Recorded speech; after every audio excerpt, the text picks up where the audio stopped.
সুপ্রিয় দর্শক শ্রোতা, আসসালামু আলাইকুম।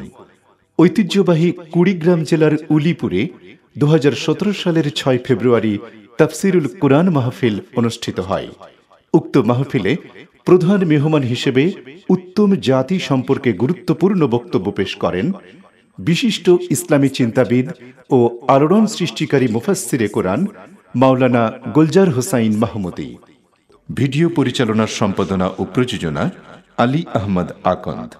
ধারা বর্ণনায় আমি advocate Azharul Islam Roni. পরিবেশনায় তাহজিব centre Rajshahi. Mobile 017120644033। আসসালামু আলাইকুম রহমতুল্লাহি তাআলা ওয়া বারাকাতুহু। আমরা সকলে দরুদ ইব্রাহিম পড়ি। আল্লাহুম্মা সাল্লি আলা মুহাম্মাদ ওয়া আলা আলি মুহাম্মাদিন কামা সাল্লাইতা আলা ইব্রাহিম ওয়া আলা আলি ইব্রাহিম ইন্নাকা হামিদুম মাজিদ।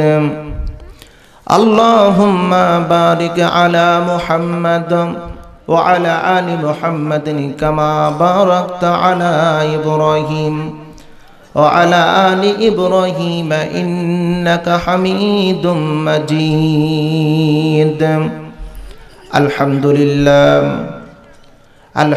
لله كفى وسلام على عباده الذين اصطفى أما بعد فقد قال الله تعالى في كلامه المجيد وفرقانه الحميد. أعوذ بالله من الشيطان الرجيم. بسم الله الرحمن الرحيم. كنتم خير أمة أخرجت للناس على آخر الآية.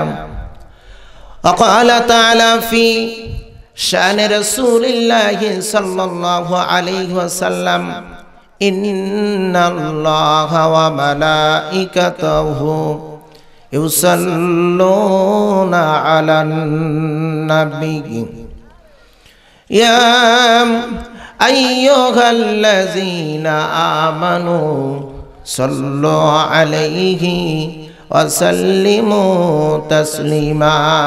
اللهم صل على سيدنا مولانا محمد وعلى آله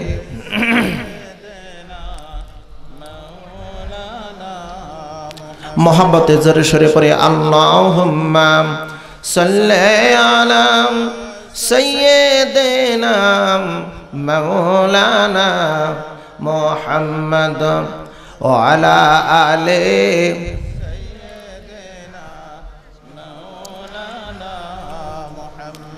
आइके जाबी संगे आमार आइके जाबी संगे आमार नबीर देशे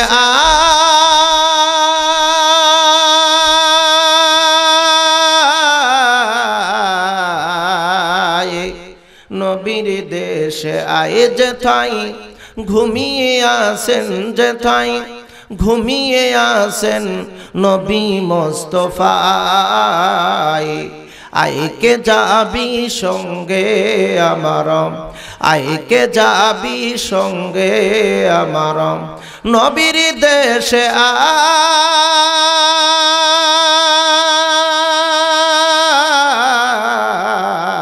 आए नबीर देशे आए। अल्लाहुम्मा सल्ले अला जोरे भाई मौलाना वअला आलिहि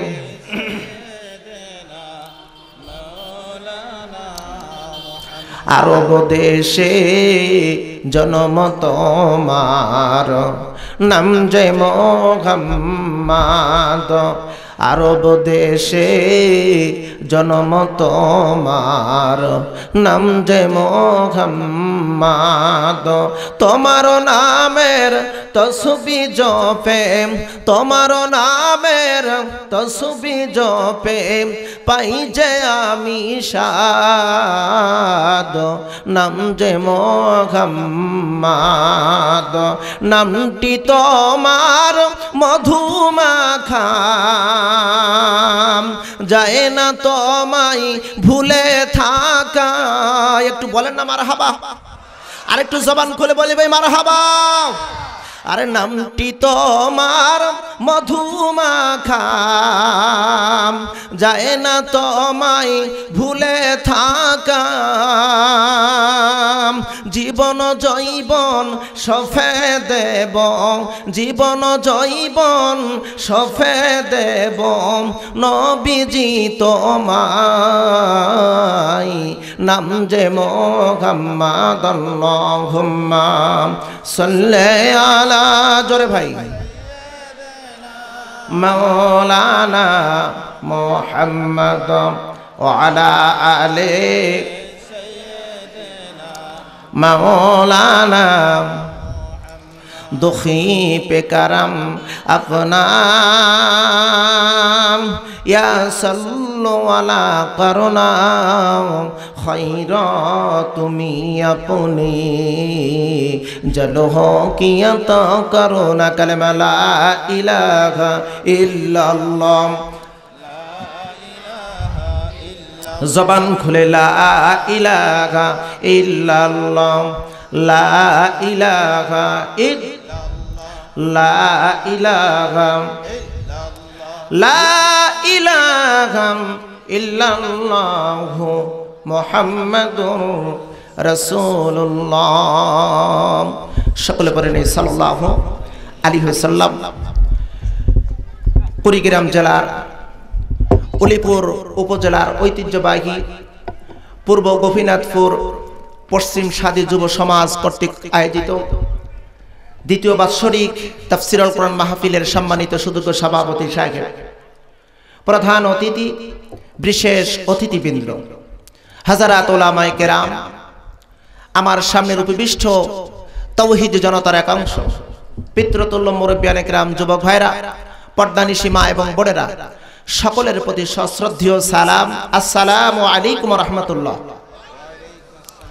সর্বপ্রথম আল্লাহ পাকের তারিফ ও শুকরিয়া আদায় করি যে মহান আল্লাহ সুবহানাহু ওয়া তাআলা আমাদেরকে ভালোবেসে পছন্দ করে মনোনীত করে চয়েস করে কোরআনের মাহফিলে কোরআন শোনার জন্য আমাদেরকে বসায় রেখেছেন। এজন্য আমরা খুশি না বেজার?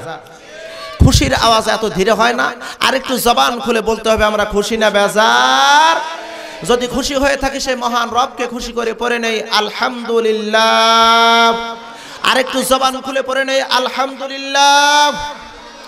সকলে পড়ে নেই রব্বানা লাকাল হামদ হামদান কাসীরান তাইয়্যিবান মুবারাকান ফি, ইয়া রাব্বি লাকাল হামদু কামা ইয়ানবাগি লিজালালি ওয়াজহিকা ওয়া আযীমি সুলতানিকা। প্রশংসা করলাম কার? একটু জবান খুলে বলেন না ভাই কার?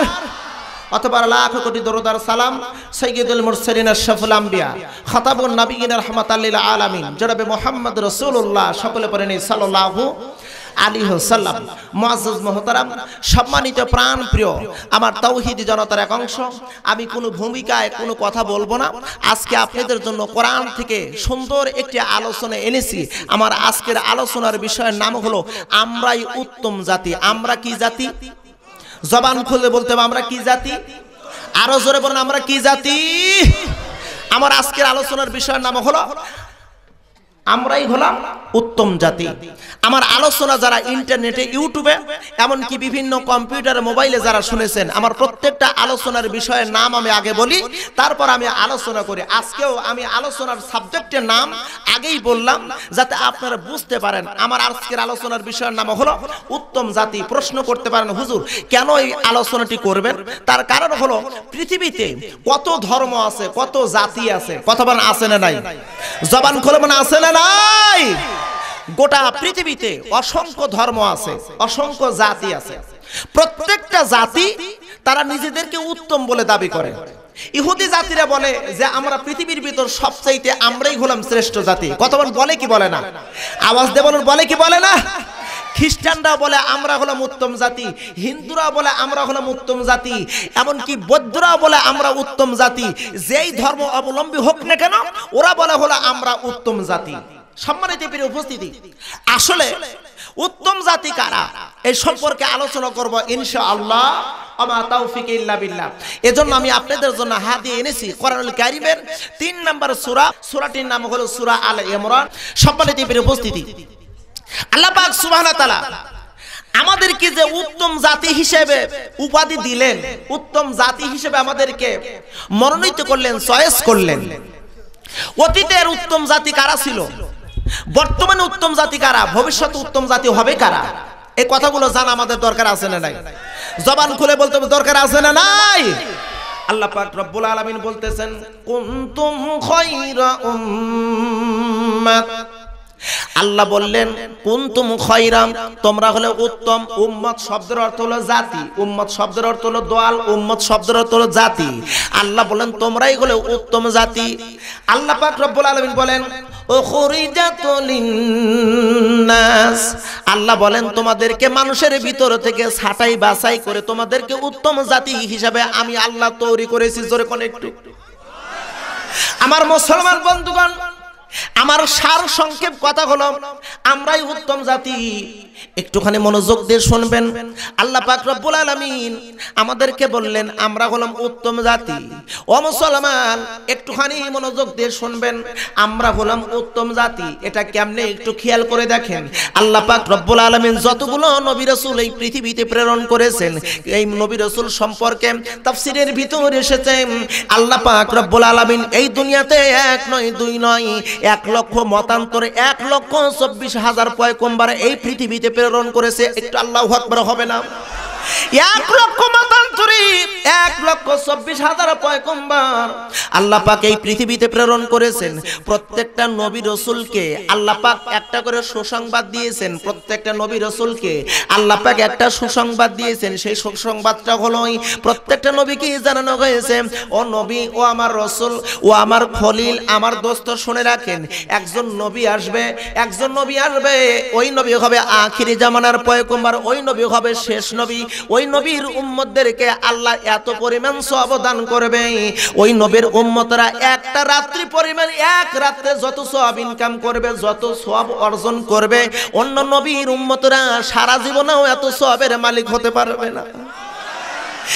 নবীর উম্মতরা এক রাত্রিতে যত সওয়াবের মালিক হবে, এত সওয়াবের মালিক কোন উম্মতেরাও সারা জীবনে অর্জন করতে পারবে না। এমনকি এই কথাটি আল্লাহ পাক সব নবী রাসূলকে জানাই দিয়েছিলেন। আর প্রত্যেকটা নবীদের দোয়া ছিল, আল্লাহ আমাদের কেন নবী বানাইলা, আমাদের কেন ওই আখিরি জামানার উম্মত আমাদের বানাইলা না। প্রত্যেকটা নবীর দোয়া ছিল আমাদেরকে ওই নবীর উম্মত বানান। আমাদের কেন নবী বানালেন, রাসূল বানাইলেন? ও মুসলমান বন্ধুগণ, সব নবী দোয়া করেছেন আল্লাহ আমাকে ওই আখিরি জামানার উম্মত বানান, আখিরি জামানার উম্মত বানান। কোন নবীর দোয়া আল্লাহ কবুল করেন নাই, একটা নবীর দোয়া আল্লাহ কবুল করেছেন। সেই নবীর নাম হলো হযরত ঈসা আলাইহিস সালাম। কথা বলেন ঠিক কিনা ভাইজান? হযরত ঈসা আলাইহিস সালাম আখিরি জামানার নবীর উম্মত হয়ে আসবেন, এই দুনিয়ায় আসবেন। এই দুনিয়ায় এসে আখিরি জামানার নবীর উম্মত হয়ে জীবন যাপন করবেন। আমার মুসলমান বন্ধুগণ একটুখানি মনোযোগ দিয়ে শুনবেন, আমরা হলাম শ্রেষ্ঠ জাতি। কিভাবে একটু খেয়াল করেন, আমরা যে শ্রেষ্ঠ জাতি আমাদের নাম কি? আল্লাহকে জিজ্ঞেস করে রব্বুল আলামিন আমাদের একটু বলে দিন আমাদের নাম কি? আমরা যে শ্রেষ্ঠ জাতি, আল্লাহ পাক রব্বুল আলামিন সূরা হজের ৭৮ নম্বর আয়াত কারিমের ভিতর বললেন মিল্লাতা আবিকুম ইব্রাহিম হুয়া সাম্মাকুমুল মুসলিমিন। আর একটু জবান খুলে হয় না আল্লাহু আকবার। আল্লাহ পাক রব্বুল আলামিন বললেন তোমরা যে উত্তম জাতি, তোমাদের নাম হলো মুসলিম, তোমরা হলো মুসলমান। আমরা কি বলুন তো? যারা বললেন না তাদের কি নিয়ে আমার সন্দেহ হচ্ছে, আমরা কি? আরো জোরব না, আমরা কি? অমুসলমান বন্ধুগণ, মুসলমান কেন বলা হলো একটুখানি খেয়াল করে দেখেন। মুসলমান কেন বলা হলো? কারণ আমাদের জাতির পিতা মিল্লাতা আবিকুম ইব্রাহিম, আমাদের জাতির পিতার নাম হলো হযরত ইব্রাহিম আলাইহিস সালাম। কথা বলেন ঠিক কিনা ভাইজান? আমাদের জাতির পিতা ইব্রাহিম, ওই জাতির পিতা ইব্রাহিম নবীর শিক্ষা আমাদেরকে শিক্ষা দিতেছেন। আল্লাহ পাক রব্বুল আলামিন ওই হযরত ইব্রাহিমকে ডেকে বলতেছেন ইব্রাহিম আসলিম, তুমি আত্মসমর্পণ করো। আর ইব্রাহিম বলেছিল আসলামতু লি রাব্বিল আলামিন। আল্লাহ বলে ইব্রাহিম তুমি আত্মসমর্পণ করো। আর ইব্রাহিম বলেছিল কমপ্লিট সারেন্ডার, আমি আত্মসমর্পণ করলাম, আমি আত্মসমর্পণ করলাম। আমার আল্লাহ বলেন তুমি যেহেতু আত্মসমর্পণ করলে সেহেতু তোমার নাম আমি দিলাম মুসলমান। জোরে করে একটু সুবহানাল্লাহ। মুসলমান শব্দের অর্থ হলো আত্মসমর্পণ করা। মুসলমান শব্দের অর্থ কি? আত্মসমর্পণকারী। আমার মুসলমান বন্ধুগণ একটুখানি মনোযোগ দিয়ে শুনবেন।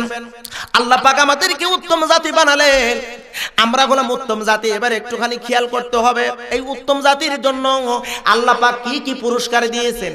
আল্লাহ পাক রব্বুল আলামিন সূরা আরাফের ৯৬ নম্বর আয়াত নাম্বার ৯৬, সূরার নাম হলো সূরা আরাফ। আমার আল্লাহ বলেছেন ওয়ালাউ আন্না আহলাল কুরা আমানু ওয়াত্তাকাউ লাফাতাহনা আলাইহিম বারাকাতিম মিনাস সামাই ওয়াল আরদ। আল্লাহু আকবার হবে না ভাইজান? আমার আল্লাহ রাব্বুল আলামিন ডাক দিয়ে বললেন ও দুনিয়ার মুসলমানরা রে, ওয়ালাউ আন্না আহলাল কুরা, ও জনপদের মুসলমানরা শুনে রাখো, তোমরা যদি আল্লাহকে ভয় করতো অথবা যদি তোমরা আল্লাহর প্রতি ঈমান আনো, আল্লাহকে যদি ভয় করো আবার ঈমান আনো, আমি আল্লাহ বলে দিলাম তোমরা মুসলমান, তোমাদের বরকতের জন্য আসমান জমিনের সব দরজাগুলো আমি খুলে দিলাম। যদি আমরা আল্লাহকে ভয় করতাম, জোরে বলুন কাকে ভয় করতাম? আরো জোরে বলুন কাকে? আল্লাহকে যদি ভয় করতাম, আল্লাহর প্রতি যদি ঈমান আনতাম, তাহলে আমাদের জন্য বরকতের দরজা খুলে দিতেন। আমার মুসলমান বন্ধুগণ আল্লাহকে যদি ভয় করতাম তাহলে আমরা কিন্তু আল্লাহর বিধান মোতাবেক মুয়াজ্জিন যখন আযান দিত হাইয়া আলাস সালাহ, হাইয়া আলাস সালাহ, হাইয়া আলাল ফালাহ, হাইয়া আলাল ফালাহ, আমরা সঙ্গে সঙ্গে মসজিদে যাই কিন্তু আল্লাহকে সিজদা দিতাম। কথা বলেন, কথা বলেন। আমরা আল্লাহকে ভয় করি না, যার কারণে আমরা মুয়াজ্জিনের ডাকে সাড়া দেই না, সাড়া দিয়ে মসজিদে সেজদা দেই না। আর সেজদা না দেওয়ার কারণে আমার মুসলমান বন্ধুগণ একটুখানি মনোযোগ দিয়ে শুনবেন, আমরা হলাম মুসলমান, আমরা যদি আল্লাহর হুকুমে সাড়া দিতাম আর আমরা যদি সেজদা করতাম তাহলে আমাদের জন্য রিজিকের ব্যবস্থা আল্লাহ করে দিত। মানুষের কাছে হাত পেতে রিজিকের জন্য অপেক্ষা করতে হতো না। তাহলে আমাদেরকে আর রিজিকের জন্য ওই বহির্বিশ্বের কাছে হাত পাততে হতো না, আমার পার্শ্ববর্তী লোকের কাছে হাত পাততে হতো না। আমরা যদি আল্লাহর ইবাদত করতাম, আল্লাহর দাসত্ব করতাম, আল্লাহকে যদি ভয় করতাম, আমাদের রিজিকের ব্যবস্থা করতেন কে? আরো যখন করতেন কে? আমার আল্লাহ রাব্বুল আলামিন সূরা কুরাইশের ভিতর বললেন ফালইয়াবুদু রাব্বা হাযাল বাইত আল্লাযী আত'আমাহুম মিন জু'ইন ওয়া আমানাহুম মিন খাউফ। আমার আল্লাহ বললেন ফালইয়াবুদু রাব্বা হাযাল বাইত, এই খানায় কাবার মালিকের দাসত্ব করো। যদি মালিকের দাসত্ব করতে পারো তাহলে তোমাদের ওই খানায় কাবার মালিক ওয়াদা দিতেছেন তোমাদের সমস্ত রিজিকের অভাব দূর করে দিতে। আজকে মুসলমান একটু খেয়াল করে দেখেন, একটু লক্ষ্য করে দেখেন, বহির্বিশ্বের দিকে তাকান, গোটা দুনিয়ার দিকে তাকান, যেখানে আজকে আমরা মুসলমান সেখানেই কিন্তু অপমানিত হচ্ছি, লাঞ্ছিত হচ্ছি। কথা বলেন, কথা বলেন। অমুসলমান বন্ধুগণ, রিজিক সম্পর্কে তাফসীরের ভিতরে এসেছেন মানুষের ইজ্জতটাও হলো রিজিক। মানুষের ইজ্জতটাও কি বলুন তো? মানুষের ইজ্জতটাও হলো রিজিক। এই খাদ্যের খাবারটাও হলো রিজিক, ইজ্জতটাও হলো রিজিক। আপনি ব্যবসা বাণিজ্য করবেন, টাকা পয়সা উপার্জন করে, ওটাও হলো রিজিক।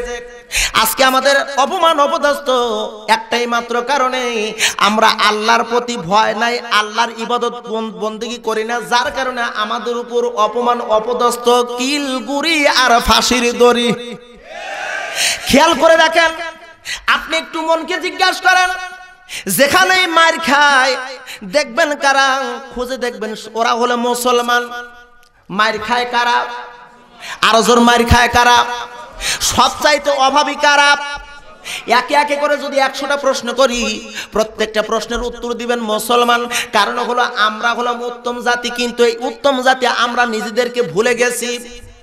অমুসলমান বন্ধুগণ, একটুখানি খেয়াল করে দেখেন, আল্লাহ পাক রব্বুল আলামিন সূরা বাকারার ভিতর প্রথম পারার মধ্যে আল্লাহ পাক রব্বুল আলামিন বললেন, হুয়াল্লাযী খালাকা লাকুম মা ফিল আরদি জামিআ।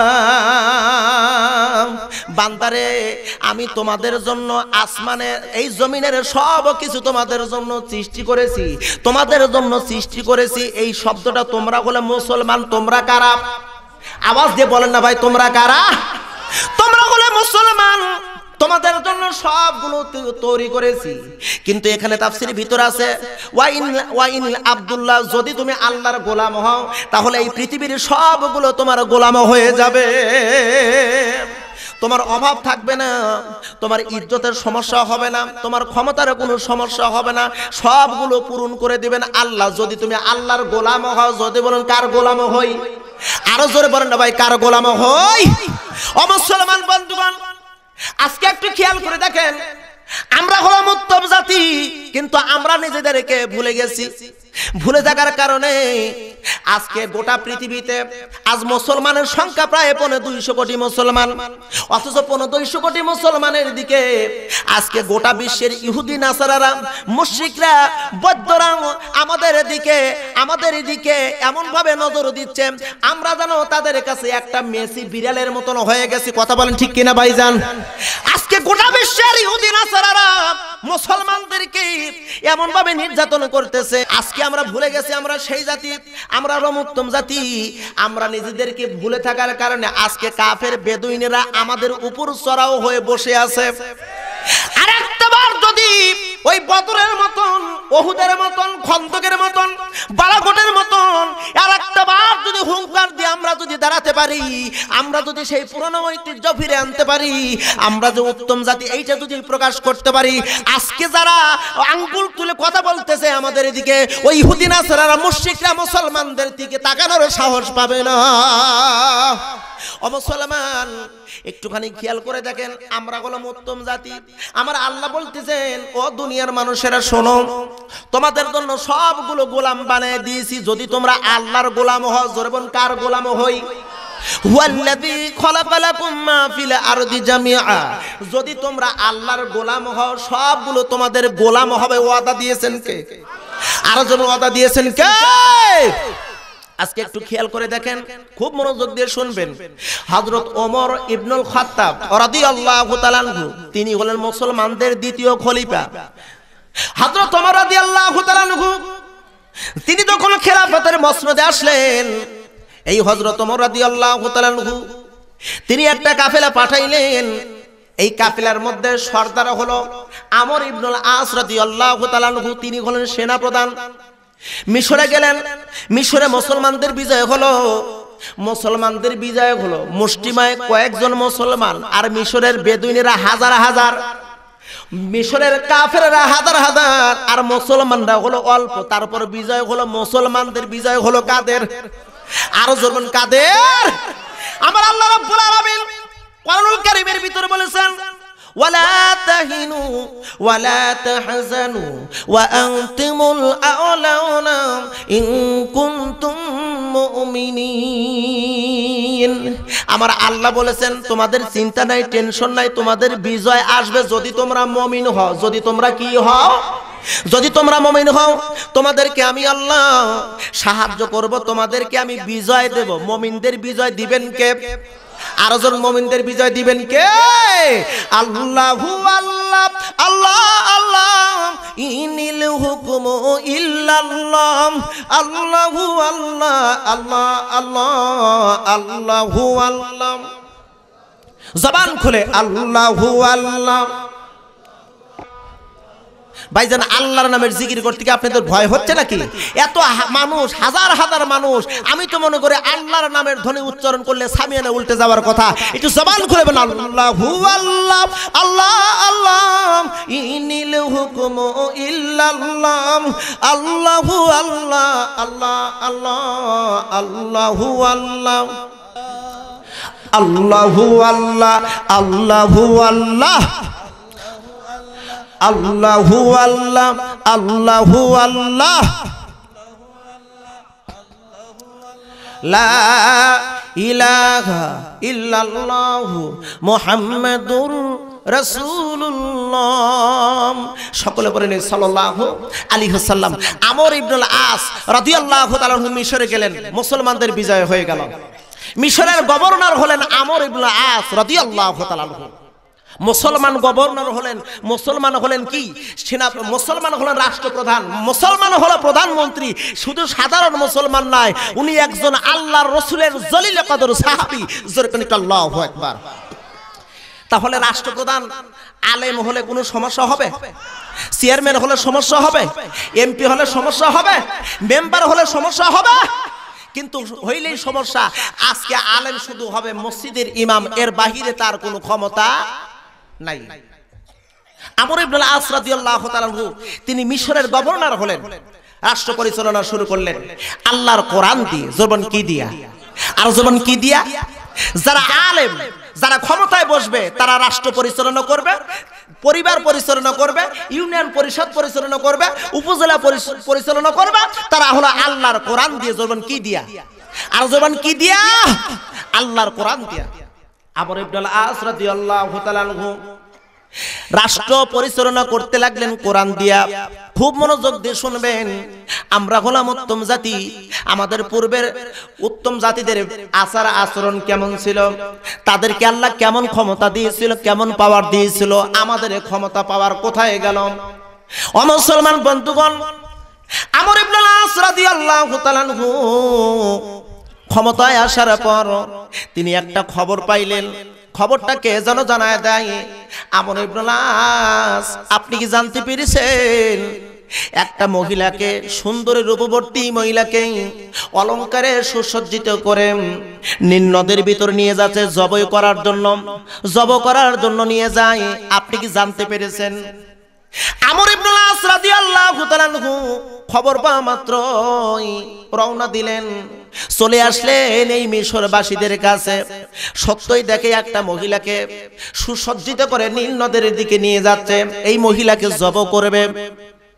আমর ইবনুল আস ডাক দিয়ে বলে, মিশরবাসীরা তোমরা এই মহিলাকে কোথায় নিয়ে যাও? সুসজ্জিত করে কোথায় নিয়ে যাও? এবার মিশরবাসীরা ডাক দিয়ে বলতেছে, ও আমর ইবনুল আস আমরা এই মহিলাকে নিয়ে যাচ্ছি নীল নদে জবাই করার জন্য। কেন জবাই করবে? এই নীল নদের পানি শুকায় গেছে, নীল নদ আমাদের প্রতি নারাজ হয়ে আছে, যার কারণে জবাই করব, রক্ত প্রবাহিত করব, নীল নদ খুশি হবে, প্রাণী প্রবাহিত হবে, ওই পানি দিয়ে আমরা ফসল আবাদি করব। এই জন্য এই মহিলাকে নিয়ে যাচ্ছে জবাই করার জন্য। আমর ইবনুল আস রাদিয়াল্লাহু তাআলা আনহু ডাক দিয়ে বললেন, মিশরবাসীরা না না, আমি আমর ইবনুল আস এমন কাজ হতে দেব না, কারণ এটা ইসলাম সমর্থন করে না। কাউকে অন্যায়ভাবে হত্যা করা ইসলাম কি সমর্থন করে? আরো জোরবেন করে? করে ইসলাম সমর্থন করে না। ওয়াজকবি এমনি ভাবে গাড়ি ভাঙচুর করা, বাড়ি ভাঙচুর করা, এটা ইসলাম কখনো পছন্দ করে? ইসলাম সমর্থন দেয় না। আমার মুসলমান বন্ধুগণ, একজনের অন্যায় আরেকজনের ঘাড়ে চাপাইয়া তাকে ফাঁসির দড়িতে ঝুলাবা, এটাও ইসলাম পছন্দ করে? আরো যখন করে করে ইসলাম ধোঁকাবাজি পছন্দ করে না, ইসলাম ওয়াদা দিয়ে ওয়াদা ভঙ্গ করা পছন্দ করে, ইসলাম পছন্দ করে না। আমর ইবনে আস ডাক দিয়ে বলতেছেন মিশরবাসীরা এই মহিলাকে হত্যা করবে অন্যায় ভাবে, না না এই মহিলাটা কি অপরাধ করেছে, এই মহিলাকে কেন হত্যা করবে, আমি জব হতে দেব না। বলে যদি জব না করি নীল নদের পানি আসবে না, নীল নদের পানি আসবে না। আমর ইবনে আস রাদিয়াল্লাহু তাআলা আনহু বলতেছে এটা তো ইসলামের পুরো বিরোধিতা, এমন বিরোধিতামূলক কাজ আমি আমর ইবনে আস করতে দেব না, করতে দেব না। মিশরবাসীরা ডাক দিয়ে বলল ও গভর্নর, সত্যই যদি এই মহিলাকে জব করতে না দাও তাহলে আমাদের জন্য পানির ব্যবস্থা করো, পানির ব্যবস্থা করো। আমর ইবনে আস ডাক দিয়ে বলল মিশরবাসীরা আমি তো পানি দেওয়ার মালিক নই, আমি তো পানি দেওয়ার মালিক নই, পানি দেওয়ার মালিক কে? আরো জোরে বলুন মালিক কে? পানি দেওয়ার মালিক হলো আল্লাহ, আমি মালিক নই, আমি একা করতে পারবো না। তবে হ্যাঁ তোমাদের কথা অনুযায়ী আমাদের বর্তমান প্রেসিডেন্ট মদিনার খলিফা যিনি অর্ধ জাহানের প্রেসিডেন্ট হযরত ওমর ইবনুল খাত্তাব রাদিয়াল্লাহু তাআলা আনহুর সঙ্গে পরামর্শ করি, দেখি তো তিনি কি জবাব দেয়। জোরে করে একটু আল্লাহু আকবার, আর একটু জবান খুলে বলেন আল্লাহু আকবার। মিশরবাসীরা ডাক দিয়ে বলে আমর ইবনুল আস আপনাকে বেশি সময় দিব না, আপনি কি পরামর্শ দিবেন আমাদের বুঝে আসে না, আপনি তাড়াতাড়ি রেজাল্ট দেবেন। আমর ইবনে আস রাদিয়াল্লাহু তাআলা আনহু একটা চিঠি লিখলেন, এই চিঠির মধ্যে সবগুলো ঘটনা খুলে লিখে দিলেন। এই ঘটনাটি চলে গেল, এই ঘটনা প্রকাশ পেয়ে গেল হযরত ওমর ইবনুল খাত্তাব রাদিয়াল্লাহু তাআলা আনহুর দরবারে। হযরত ওমর চিঠি পড়লেন, চিঠি পড়ে আরেকটা চিঠি লিখলেন, ওই চিঠির ভিতরে আরেকটা ছোট্ট একটা চিরকুট লিখে দিলেন। এই চিঠিটা চলে আসলো আমর ইবনে আসের কাছে। আমর ইবনে আস আমি একটা চিঠি দিলাম, আমি ওমর চিঠি দিলাম, এই চিঠিটা নীল নদের মধ্যে ফেলে দিবেন, আর কোনো কাজ আপনার করার দরকার নাই। ওই যে চিঠিটা নদীর মধ্যে ফেলা দিবে, ওই চিঠির মধ্যে লেখা রয়েছে ও নীল নদ আমি জানতে পেরেছি, জানার পরে আমি হযরত ওমর একটা চিঠি লিখলাম। এই চিঠির মধ্যে লেখা রয়েছিল রে ভাই, ওই চিঠির মধ্যে ছোট্ট কয়েকটা কথা লেখা রয়েছিল, ও নীল নদ তুমি যদি আল্লাহর হুকুমে প্রবাহিত হও, আমি ওমরের চিঠি পাওয়া মাত্রই দেরি করবে না, আল্লাহর হুকুমে প্রবাহিত হবে। আর তুমি যদি আল্লাহর হুকুমে প্রবাহিত না হও, আল্লাহর হুকুমে যদি প্রবাহিত না হও, তাহলে নীল নদ শুনে রাখো, শুনে রাখো তোমার ওই পানি দিয়ে মুসলমানদের কোনো প্রয়োজন নাই। যে আইন আল্লাহর আইন দিয়ে পরিচালিত হবে না, ওই আইন মুসলমানদের দরকার নাই। কথা বলেন, যেই বিধান আল্লাহর বিধান দিয়ে পরিচালিত হবে না, ওই বিধান মুসলমানদের প্রয়োজন নাই। কথা বলেন ঠিক কিনা? যেই হুকুম আল্লাহর হুকুম দিয়ে পরিচালিত হবে না, ওই হুকুম মুসলমানদের প্রয়োজন নাই। কথা বলেন ঠিক কিনা? যেই সরকার আল্লাহর বিধান দিয়ে দেশ পরিচালনা করবে না, ওই সরকার বাংলার মুসলমানদের প্রয়োজন নাই। কারা কারা এরকম সরকার, এরকম বিধান, এরকম আইন চান না? হাত উঁচু করে আল্লাহকে দেখান।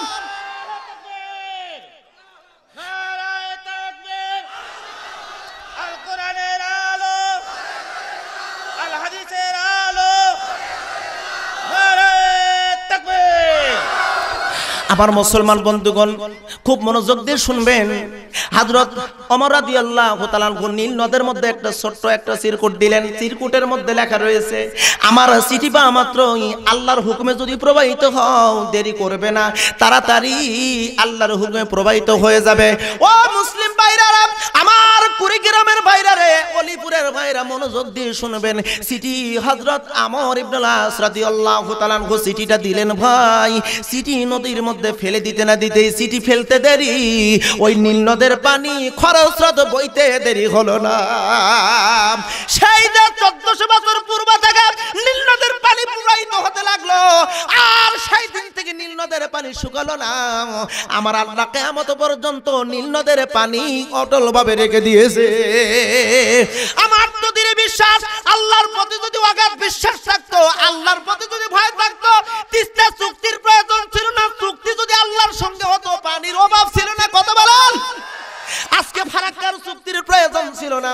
যদি আল্লাহর প্রতি অগাধ বিশ্বাস ভালোবাসা থাকতো, চুক্তি চুক্তি যদি আল্লাহর সঙ্গে করতাম, ফারাক্কার চুক্তির প্রয়োজন নাই। এই বাংলার জমিনে যখন ইচ্ছা তখন আল্লাহ পানি দিত। কিন্তু আমরা আল্লাহর প্রতি আমাদের ভয় নাই। ও মুসলমান বন্ধুগণ, আমার আল্লাহ বলেছেন ওয়ালা আন্না আহলাল কুরআন আমানু ওয়াত্তাকাউ লা ফাতাহনা আলাইহিম বারাকাতিম মিনাস সামাই ওয়াল আরদ। জোরে কোন আল্লাহু আকবার। ও মুসলমান বন্ধুগণ, আমরা তো হলাম সেই জাতি, আমাদের কথাই নীল নদের পানি প্রবাহিত হয়। আমরা কেন আজকে আমাদের কথায় কেন নদীর পানি প্রবাহিত হয় না? কেন প্রবাহিত হয় না? তার মানে আমাদের পুরনো ঐতিহ্য আমরা ভুলে গেছি। কথা বলেন। আমরা পুরনো ঐতিহ্য ভুলে গেছি, যার কারণে আমাদের কথাই আর ওই নীল নদের পানি, আর ওই নীল নদের মতন পানি আমাদের কথায় প্রবাহিত হচ্ছে না। আমার মুসলমান বন্ধুগণ, শুধু তাই নয়, একটুখানি মনোযোগ দেন। সামনের দিকে আপনি অগ্রসর হতে যাচ্ছি, সুযোগ কি দিবেন আপনারা? আলোচনা কি চলবে নাকি ভাইজান? আমার মুসলমান বন্ধুগণ, সাদ বিন আবি ওয়াক্কাস রাদিয়াল্লাহু তাআলা আনহু 12 জন মুসলমানদেরকে নিয়ে হিমসের কেল্লা অবরোধ করলেন। সিরিয়ায় হিমসের কেল্লা অবরোধ করলেন। মাত্র 12 জন মুসলমান কয়জন? আরো জোরে কয়জন? 12 জন মুসলমান। এবার হিমসের কেল্লা অবরোধ করলাম। এই 12 জন মুসলমানের ভয়ে ওই হিমসের কেল্লার ভিতরে এক নয় দুই নয় হাজার হাজার ইহুদি আশ্রয় নিল মুসলমানদের ভয়ে। জোরে বলুন, কাদের ভয়ে? আরো জোরে, কাদের ভয়ে? আমরা হলাম সেই জাতি ও মুসলমান। আল্লামা শেখ সাদী রহমাতুল্লাহ আলাইহি আমাদের এই জাতিকে প্রকাশ করেছেন, আমরা মুসলমান, আমরা হলাম বাঘের জাত, আমরা হলাম সিংহের জাত। আচ্ছা বলেন তো, একটা জঙ্গলের ভিতরে যদি বাঘ আর সিংহ যদি থাকে, সেই জঙ্গলের ভিতর কি স্বাধীনভাবে কোনো ছাগল, বকরি, ভেড়া, হরিণ কি চলাফেরা করতে পারবে? আওয়াজ দেবেন, পারবে? একটুখানি মনোযোগ দিয়ে শুনবেন। মাত্র 12 জন মুসলমানের ভয়ে হাজার হাজার ইহুদি আশ্রয় নিল কেল্লার ভিতরে। আজ সারা পৃথিবীতে এত মুসলমান, কোনোদিন কি শুনেছেন পত্রিকায় কোনোদিন দেখেছেন? কোনোদিন কি টেলিভিশনে দেখেছেন? অথবা কোনো মিডিয়ায় কি শুনতে পেরেছেন যে একজন মুসলমানের ভয়ে আর একজন কাফের ভয়ে পালায়া গেছে? এরকমই কোনোদিন কি শুনেছেন? আরো জোরে বলুন, শুনেছেন? বরং এটা উল্টো হয়ে গেছে। একজন মুসলমান, একজন ইহুদির ভয়ে হাজার হাজার মুসলমান পালায়া গেছে। কথা বলেন। ও মুসলমান বন্ধুগণ, আজকে একটু মনোযোগ দিয়ে শুনবেন রে বাবা। 12 জন মুসলমান অবরোধ করলো এই হিমসের কেল্লা। আর এবার ইহুদিরা ওই কেল্লার ভিতরে আশ্রয় নিল।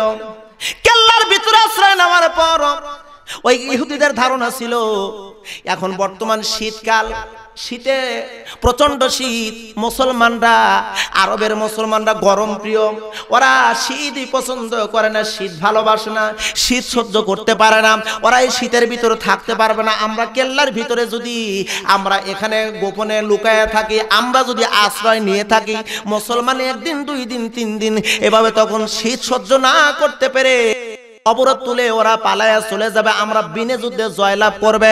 আপনাদেরকে বলি তো ভাই, মুসলমান কি কখনো পালানের জাত? আরো জনন হারানের জাত? আমি তো দেখতে চাই রে মুসলমান, একটুখানি মনোযোগ দিয়ে শুনবেন। আজকে আমরা এমন একটা অবস্থা হয়ে গেছে, যদি ফটকার একটা আওয়াজ হয় আমরা মুসলমান 200 কিলোমিটার স্পিডে দৌড় দেই। তার মানে আমরা এখন পলাই। আর সে যুগের মুসলমানরা পলায় নাই, মুসলমানদের দিকে কাফেররা পলাইছে। 12 জন মুসলমান অবরোধ করলাম।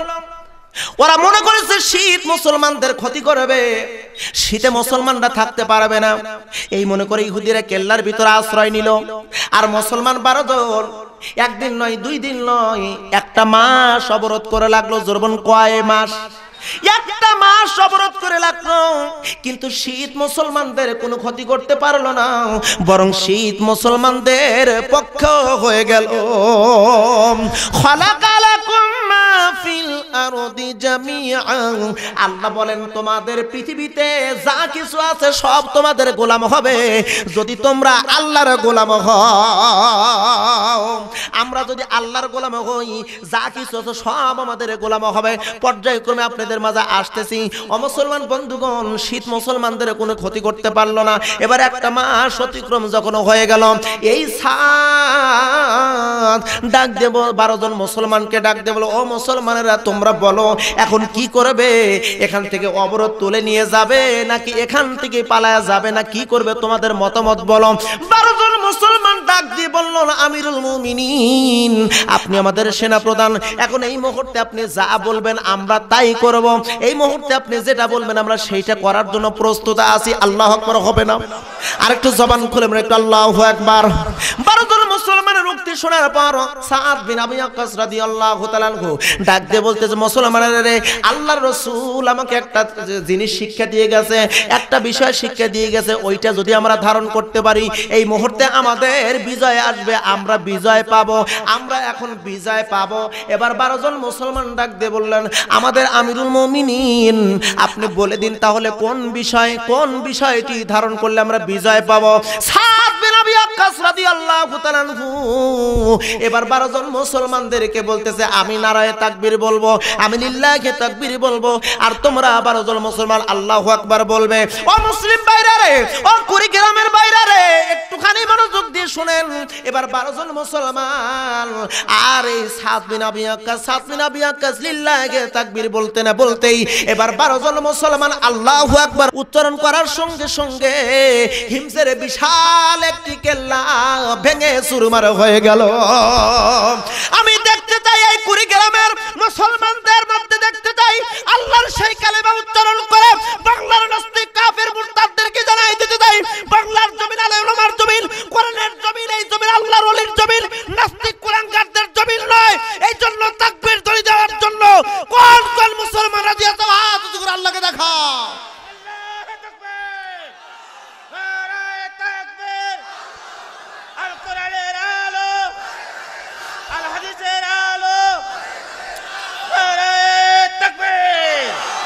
আমার মুসলমান বন্ধুগণ, লিল্লাহি তাকবীর আল্লাহু আকবার বলার সঙ্গে সঙ্গে এক নয় দুই নয়, ওই কেল্লার ভিতরে প্রায় 13,000 ইহুদি আশ্রয় নিয়েছিল। বিশাল একটি কেল্লা, বিশাল কেল্লা, 13,000 ইহুদি এবার ভয় পেয়ে গেল।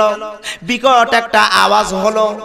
কারণ মুসলমান বন্ধুগণ একটুখানি মনোযোগ দিয়ে শুনবেন, কারণ আল্লাহু আকবার উচ্চারণ করলে এই আল্লাহু আকবার এটা কি কোনো দলীয় স্লোগান নাকি আল্লাহর দেওয়া কালেমা? যারা বললেন না আমি মনে করব দলীয় স্লোগান মনে করতেছেন, জোরে বলুন আল্লাহু আকবার এটা দলীয় স্লোগান নাকি আল্লাহর দেওয়া কালেমা? আরে জবান কার কালেমা? আল্লাহর কালেমা যখন উচ্চারণ করে আমার আল্লাহ পাক রব্বুল আলামিন ওই কালেমা যারা উচ্চারণ করলো ওর মধ্যে ফেরেশতাদের সাহায্য নিবেদিত করে দেয়।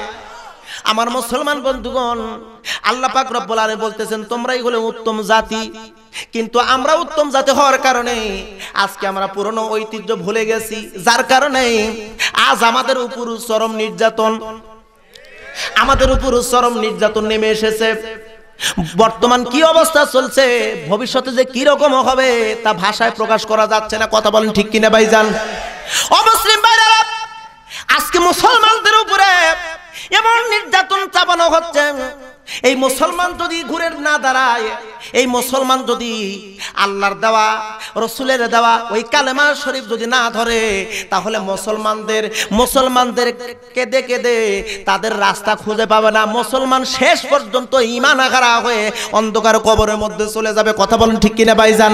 আজকে এসেছে এই হিসাব নেওয়ার সময়, আজকে এসেছে ওই জবাব দেওয়ার সময়, আজকে এসেছে ঘুরে দাঁড়ানোর সময়।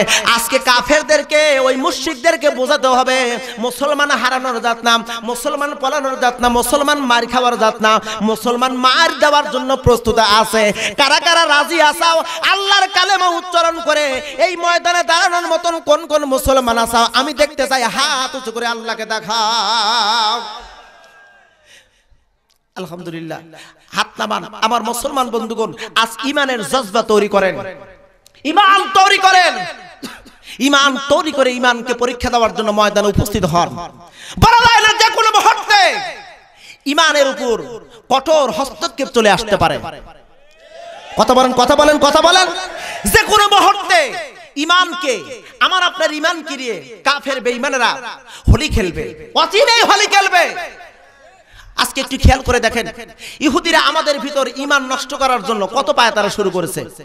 এনজিও ঢুকাই দিয়েছে প্রত্যেকটা ঘরে ঘরে, প্রত্যেকটা মানুষের ভিতর সুদি কারবার ঢুকাই দিয়েছে ইহুদির জাতিরা। কথা বলেন ঠিক কিনা?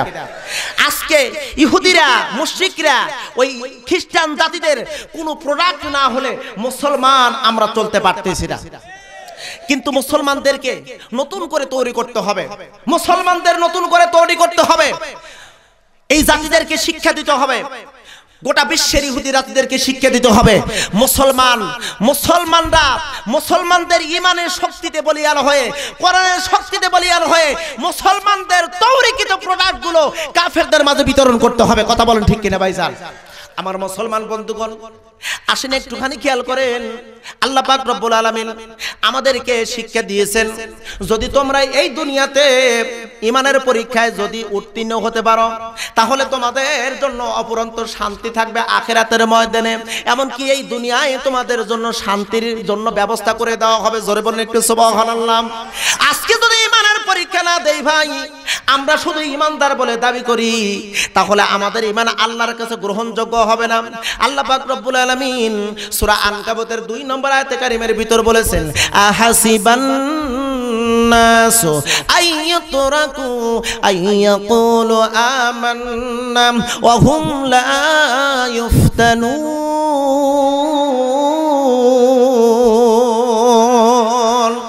আমার আল্লাহ বলেছেন, বান্দারে তোমরা মনে করেছো ইমানদার বলে আল্লাহকে যদি বলো আল্লাহ ইমান এনেছি, আর আল্লাহ বুঝি তোমাকে এমনি ছেড়ে দিবে? না না, আল্লাহ বলে অহুম লা ইফতানুন, তোমাকে ছেড়ে দেওয়া হবে না, বরং তোমার ইমানের পরীক্ষা নেবে। ইমানের পরীক্ষা নিবেন কে? আরো যেমন ইমানের পরীক্ষা নিবেন কে? অমুসলিম ভাইরা, ইমানের পরীক্ষা কারে বলে একটুখানি খেয়াল করে দেখেন। আমার আল্লাহ রাব্বুল আলামিন ইমানদারের কেমনে করে রেজাল্ট দিয়েছে এই দুনিয়াতে। সাদ বিন আবি ওয়াক্কাস রাদিয়াল্লাহু তাআলা আনহু কাদিসিয়ার যুদ্ধের পরে আফ্রিকার ভূখণ্ডে কালেমার পতাকা উত্তোলন করার জন্য রওনা দিয়েছে। কালেমার পতাকা উত্তীর্ণ করবে আফ্রিকার ময়দানে। অসংখ্য সাহাবায়ে কেরামদেরকে নিয়ে দজলা নদীর নিকটে দাঁড়ালেন।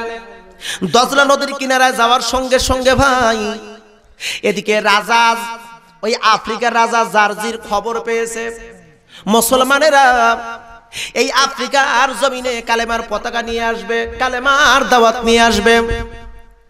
এই আফ্রিকার রাজা মুসলমানদের ভয়ে ওই দজলা নদীর ভিতরে যতগুলো যানবাহন ছিল, নৌকা ছিল, এমনকি পুল ছিল, সেতু ছিল, সবগুলো উড্ড করে তুলে দিল, সব তুলে দিল, যাতে মুসলমান যেন আফ্রিকার ভূখণ্ডে না আসতে পারে। মুসলমানদের দেখে তাদের খুবই একটা ভয় ছিল, মুসলমানদের দেখে তাদের খুবই ভয় ছিল।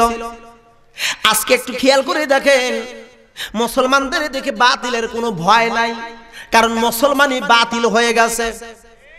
কথা বলেন ভাইজান, কথা বলেন। আজকে মুসলমানদের ভিতরে কত দল হয়ে গেছে, মুসলমানদের ভিতরে কত মত হয়ে গেছে। দেখবেন মুসলমান নামাজ পড়ে, রোজা রাখে, হজ করে, দান সাদকা করে, তারপরও দেখেন এমন কিছু গাধা মার্কা মুসলমান আছে, সে ধর্ম নিরপেক্ষ থাকে। আমাদের বাংলাদেশে এরকম নাই রে মুসলমান আছে না নাই? আমার মুসলমান বন্ধুগণ, তার মানে আজ পর্যন্ত সে মুসলমানও হতে পারে নাই। আফ্রিকার রাজা জার্জির খবর পেল মুসলমান দজলা নদীর নিকটে আসছে, দজলা নদী পার হয়ে আফ্রিকার জমিনে আসবে। আর এই আফ্রিকার রাজা সবগুলো যানবাহন তুলে ফেললো, মুসলমান যেন আফ্রিকার জমিনে আসতে না পারে। সাদ বিন আবি ওয়াক্কাস রাদিয়াল্লাহু তাআলা আনহু, আমার মুসলমান বন্ধুগণ, সাদ বিন আবি ওয়াক্কাস দজলা নদীর নিকটে শিবির করলেন, তাবু গাড়লেন। একদিন, 2 দিন, 3 দিন হয়ে গেল, বেশ 7 দিন হয়ে গেল, কোন কোন কিতাবের মধ্যে আসছে 21 দিনে হয়ে গেল। সাদ বিন আবি ওয়াক্কাস রাদিয়াল্লাহু তাআলা আনহু এবার এই মুসলমান সেনাদেরকে উদ্দেশ্য করে তিনি বলতেছিলেন গভীর রাত্রিতে, ও মুসলমান সেনারা, আল্লাহর নবীর সাহাবীরা, তোমরা কি চাও দজলা নদীর এপারে ইসলাম রাখবে রাখবে নাকি ওপারে ইসলামের দাওয়াত নিয়ে যাবে? এক বাক্যে সমস্ত মুজাহিদরা ডাক দিয়ে বলতে যে আপনি আমাদের সেনাপ্রধান, আপনি যা বলবেন তাই করার জন্য আমরা প্রস্তুত আছি।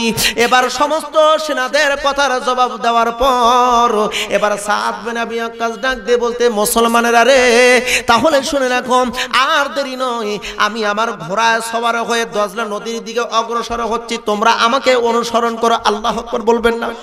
আর একটু জবান খুলে বলেন একটু আল্লাহু আকবার। ও মুসলমানেরা রে, আমি দজলা নদীর দিকে অনুসরণ করলাম, তোমরা আমাকে অনুসরণ করো। একজন সাহাবী ডাক দিয়ে বলতেছে, ও আমিরুল মুমিনিন, আমাদের সেনাপ্রধান, আপনি দজলা নদীর দিকে অগ্রসর হচ্ছেন, দজলা নদীর স্রোত এমন গতিতে যাচ্ছে, আমরা তো কেউ ওই দজলা নদীর ওপারে যেতে পারবো না, আমরা সবাই তো দজলা নদীর স্রোতে সবাই ভাটিয়ালি দিকে চলে যাবে, এমনকি মরে যাব। সাদ বিন আবি ওয়াক্কাস ডাক দিয়ে বলতেছে, মুসলমানেরা শোনো, মুসলমানদের কোন মুজাহিদের গতিরোধ কোন নদীর পানি করতে পারবে না। মুসলমানদের কোন গতিকে দজলা নদী কেন, গোটা বিশ্বের গোটা দুনিয়ার পানির স্রোত মুসলমানদের গতিরোধ করতে পারবে না। জোরে করে একটা আল্লাহু আকবার। মুসলমান যেই রাস্তা দিয়ে যাবে ওই রাস্তায় যত বাতিল থাকুক না কেন সব বাতিল পালায়া চলে যাবে। আমার তো দৃঢ় বিশ্বাস, টেকনাফ থেকে তেতুলিয়া পর্যন্ত আজকে যদি মুসলমান যদি একবার নারায়ে তাকবীর আল্লাহু আকবার বলে স্লোগান দেয়, এই বাংলার জমিনের যত নাস্তিক কুলাঙ্গার আছে এরা পলানোর রাস্তা খুঁজে পাবে না। আমার মুসলমান বন্ধুগণ, মুসলমানদের গতিরোধ কেউ করতে পারবে, কিন্তু আমরা মুসলমান, আমরা সেই পুরনো ঐতিহ্য ভুলে গেছি, আমরা যে উত্তম জাতিটা নিজেরা ভুলে গেছি। আমার মুসলমান বন্ধুগণ, সাদ বিন আবি ওয়াক্কাস বলতে যে আমি আমার ঘোড়া রওনা দিলাম, আমি আমার ঘোড়াকে নিয়ে রওনা দিলাম, আমাকে তোমরা অনুসরণ করো। এবার সাদ বিন আবি ওয়াক্কাস রাদিয়াল্লাহু তাআলা আনহু এবার তিনি যখন রওনা দিলেন, তাকে অনুসরণ করে সব মুজাহিদেরা এবার দজলা নদীর দিকে সবাই অগ্রসর হচ্ছে আফ্রিকার ভূখণ্ড যাওয়ার উদ্দেশ্যে। আল্লাহু আকবার বলবেন না ভাইজান? এক পর্যায়ে এবার সমস্ত ঘোড়াগুলো ওই আফ্রিকার ভূখণ্ডের দিকে অগ্রসর হচ্ছিল, দজলা নদী পার হচ্ছিল। এমন টাইমে এবার ঘোড়াগুলো সাঁতরাতে যখন দুর্বল হয়ে যেত, যখন ঘোড়াগুলো দাঁড়ায় যেত, তখন ঘোড়ার পায়ের নিচে অটোমেটিক শক্ত একটা পাথরের টিলা এসে দাঁড়িয়ে যেত। মুসলমানদের গতিরোধ ওই দজলা নদীর খরস্রোত তাদেরকে অবরোধ করতে পারলো না। এক পর্যায়ে দজলা নদী পার হয়ে গেল সবগুলো মুজাহিদ। এবার সেনাপ্রধান সাদ বিন আবি ওয়াক্কাস রাদিয়াল্লাহু তাআলা আনহু ডাক দিয়ে বলতেছে, ও মুসলমানেরা রে, ও আল্লাহর নবীর সাহাবীরা, ও মুজাহিদেরা, তোমরা দজলা নদী পার হলে তোমাদের কারোর কোনো কিছু ক্ষতি হয়েছে নাকি? একজন সাহাবী ডাক দিয়ে বললেন, আমিরুল মুমিনিন, আমার একটা পানি খাওয়ার পেয়ালা হারিয়ে গেছে। সাদ বিন আবি ওয়াক্কাস ডাক দিয়ে বলতেছে, মুসলমান, আল্লাহর কোন মুজাহিদের জিনিস এই দরিয়া গ্রহণ করতে পারে না।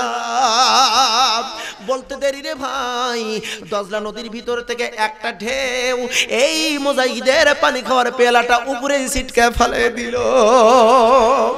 ও মুসলমান বন্ধুগণ, একটুখানি খেয়াল করে রাখুন, এই দজলা নদী পার হয়ে যখন চলে গেছে মুসলমানেরা, এই খবরটি রাজা জার্জির, ওই আফ্রিকার রাজা জার্জিরের কানে চলে গেছে। মুসলমান সবাই চলে আসছে দজলা নদী পার হয়ে, দজলা নদী পার হয়ে চলে আসছেন। রাজা জার্জির প্রধান সেনাপতিকে পাঠিয়ে দিল, যাও মুসলমান যেন সমতল ভূমিতে বসবাস করতে না পারে, তাদেরকে পরিষ্কার পরিচ্ছন্ন জায়গায় যেন বসবাস করতে না পারে, তাদের তাবু গাড়তে দিবে না, তাদেরকে তাবু গাড়ার জন্য নির্দেশ দিবে ওই জঙ্গলের ভিতরে। কারণ জঙ্গলের ভিতরে হিংস্র প্রাণী আছে, বাঘ আছে, সিংহ আছে, সাপ আছে, বিচ্ছু আছে, হিংস্র প্রাণী আছে। ওই প্রাণীগুলো ওই জঙ্গলের ভিতর মুসলমান বসবাস করবে, আর আমরা বিনা যুদ্ধেই জয়লাভ করে মুসলমানদের খেয়ে সাফ করে দিবে, আমাদের কোনো সমস্যা হবে না। যাও যাও, মুসলমান যেন সমতল ভূমিতে তাবু গাড়তে না পারে। এবার রাজা জার্জিরের পক্ষ থেকে প্রধান সেনাপতি চলে আসলো, মুসলমানদেরকে অর্ডার করলো, তোমরা কেউ সমতল ভূমিতে তাবু গাড়তে পারবে না, তোমরা যদি তাবুই গাড়ো জঙ্গলের ভিতরে যাও। মুসলমান সেনাপ্রধান ওই কাফেরদের সাথে তর্ক বিতর্ক না করে এবার জঙ্গলের ভিতরে চলে আসলো। আল্লাহর নবীর সাহাবীদেরকে বলল, তোমরা গাছ কাটো, তাবু গাড়ো। আর এই সেনাপ্রধান উঁচু একটা গাছের উপরে উঠলেন। আল্লাহু আকবার বলবেন না ভাইজান? উঁচু গাছের উপর উঠে তিনি একটা ঘোষণা দিলেন, ও আফ্রিকার জঙ্গলের হিংস্র প্রাণীরা, আমরা আল্লাহর নবীর সাহাবী, আমরা হলাম আল্লাহর মুজাহিদ, আমরা কোরআনের দাওয়াত নিয়ে এসেছি এই আফ্রিকার ভূখণ্ডে। আমরা এখানে বসবাস করব, আমরা এখানে বসবাস করব, আমাদের কেউ কোনো ক্ষতি করতে পারবে না। তোমরা জঙ্গলের এই জায়গা ছেড়ে অন্যত্র চলে যাও। যদি না যাও, আমি সাদ বিন আবি ওয়াক্কাস বললাম, আমি তরবারি নিয়ে তোমাদের বিরুদ্ধে যুদ্ধ ঘোষণা করলাম। ও মুসলমান ভাইরা, একটুখানি খেয়াল করে দেখেন, সাদ বিন আবি ওয়াক্কাস রাদিয়াল্লাহু তাআলা আনহু এই কথার শব্দের হুঙ্কার নয়, বরং কথার স্পিরিটটা একটু অনুমান করুন। এই কথা বলতে দেরি রে ভাই। বাঘ তার বাঘের ছাও নিয়ে, সিংহ তার ছাও নিয়ে, সাপ তার ছাও নিয়ে, যত হিংস্র প্রাণী ছিল ওই জঙ্গল থেকে সবগুলো বের হয়ে অন্যত্র জঙ্গলে চলে গেল। আমার আল্লাহ রাব্বুল আলামিন ডাক দিয়ে বলতেছেন, তামাম দুনিয়ার মানুষেরা রে, তোমরা হলে উত্তম জাতি, তোমরা যদি মুসলমান হও তোমাদেরকে আমি আল্লাহ সাহায্য করব। ওয়া কানা হাক্কান আলাইনা নাসরুল মুমিনিন।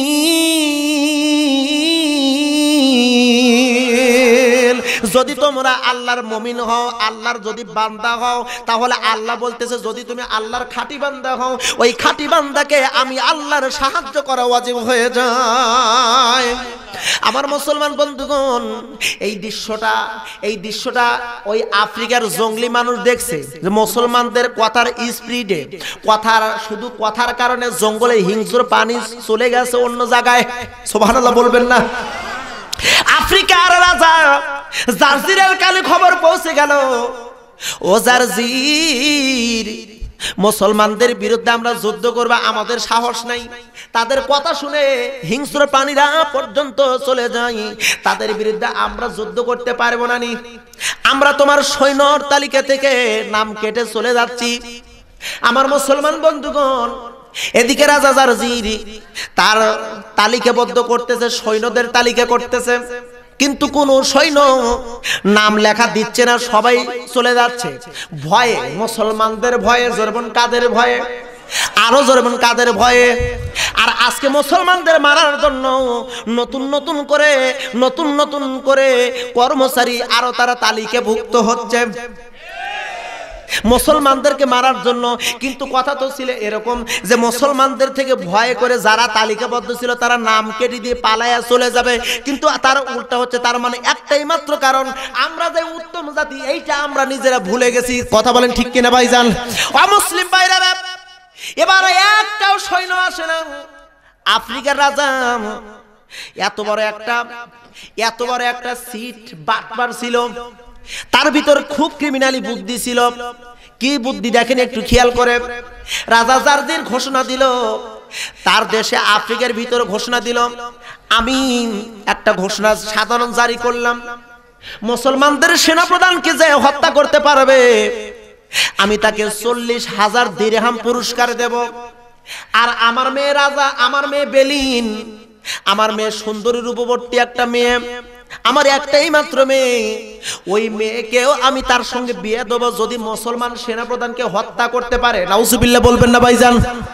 আজকে দেখেন একটু খেয়াল করে, নাম বলবো না, নাম বললে ঘাড়ে লাগে, নাম বললে মানুষের বুকে লাগে, নাম বলতে চাই না। আজকে কিছু স্বার্থবাদীরা আজকে যুবকদেরকে পথভ্রষ্ট করার জন্য নারী দিয়ে, টাকা দিয়ে, অর্থ দিয়ে, মদ দিয়ে লোভ করে তাদের দলে ভারী করতেছে। কথা বলেন অমুসলিম ভাইরা, ও যুবক ভাইরা রে, তোমাদের কি যারাই ডাকে একটু চিন্তা ভাবনা করে দেখো, ওই নেতাটা আমার ইসলামের পক্ষে কিনা, ওই নেতাটা আলেম ওলামার পক্ষে কিনা, ওই নেতাটা আল কোরআনের পক্ষে কিনা, ওই নেতাটা বিশ্ব নবীর পক্ষে কিনা দেখা দরকার আছে না নাই? এই যুবক ভাইরা, জবাবটা দেখা দরকার আছে না নাই? একটু খেয়াল করে দেখো। আফ্রিকার রাজা ডাক দিয়ে বলতেছে, ওই মুসলমান সেনাপ্রধানকে যে হত্যা করতে পারবে তার পুরস্কার হলো 40,000 দিরহাম, আর আমার মেয়ে বেলিনকে পুরস্কার দেব, হাদিয়া দেব।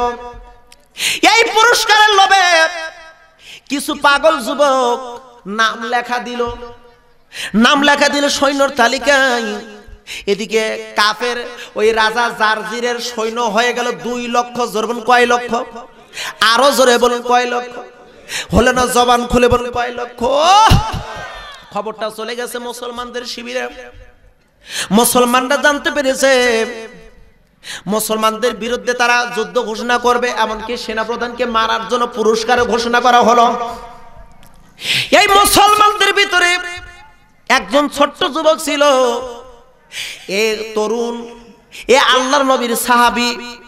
এই সাহাবীটি মুসলমানদের সেনাপ্রধানকে ডাক দিয়ে বলতেছে, আপনি আমাদের সেনাপ্রধান, আপনিও একটা ঘোষণা দেন যে ওই কাফের রাজা জারজিরকে মুসলমানদের মধ্যে যে হত্যা করতে পারবে তাকে 80,000 দিরহাম পুরস্কার দেওয়া হবে। বুঝায় দেন ওই কাফেরদের চাইতে মুসলমানরা অর্থের দিক দিয়ে নিচু নাই, বরং মুসলমানদের অর্থের শক্তি আছে। কথা বলেন ঠিক কিনা ভাইজান? আজ মুসলমানদের কিন্তু অর্থের শক্তি আছে, কিন্তু এরা কাজে লাগায় না। এরা শুধু অর্থগুলো পুঁজি করে রাখতেছে, জমা করে রাখতেছে। কিন্তু ও মুসলমান, অর্থ জমা করে রাখো। তোমরা কি জানো আল্লাহ পাক রব্বুল আলামিন কত বড় হুঙ্কার দিয়ে কথা বলেছেন? আল্লাহাকুমুত তাকাসুর হাত্তা যুরতুমুল মাকাবির কাল্লা সাওফা তা'লামুনা সুম্মা কাল্লা সাওফা তা'লামুন কাল্লা লাউ তা'লামুনা ইলমাল ইয়াকিন লাতারাবুন্নাল জাহিম সুম্মা লাতারাবুন্নাহা আইনাল ইয়াকিন। আমার আল্লাহ বলতেছেন আলহাকুমুত তাকাসুর, ওরা সম্পদ গড়ার প্রতিযোগিতা করতেছে, সম্পত্তি গড়ার প্রতিযোগিতা করতেছে। হাত্তা যুরতুমুল মাকাবির, ততক্ষণ পর্যন্ত ওরা সম্পত্তি সঞ্চয় করে রাখবে যতক্ষণ না ওরা কবরবাসী না হয়। কথা বলেন ঠিক কিনা ভাইজান? আমার আল্লাহ রাব্বুল আলামিন ডাক দিয়ে বলতেছেন কাল্লা সাওফা তা'লামুন, না রে বান্দা না, এই সম্পত্তি সঞ্চয় করিস না। সম্পত্তি সঞ্চয় করা কিন্তু ভালো না। সাওফা তা'লামুন, সম্পত্তি সঞ্চয় করার যে কি প্রতিফল অল্প কিছুদিনের মধ্যে জানতে পারবে। এই কথাটা বলেছেন কে?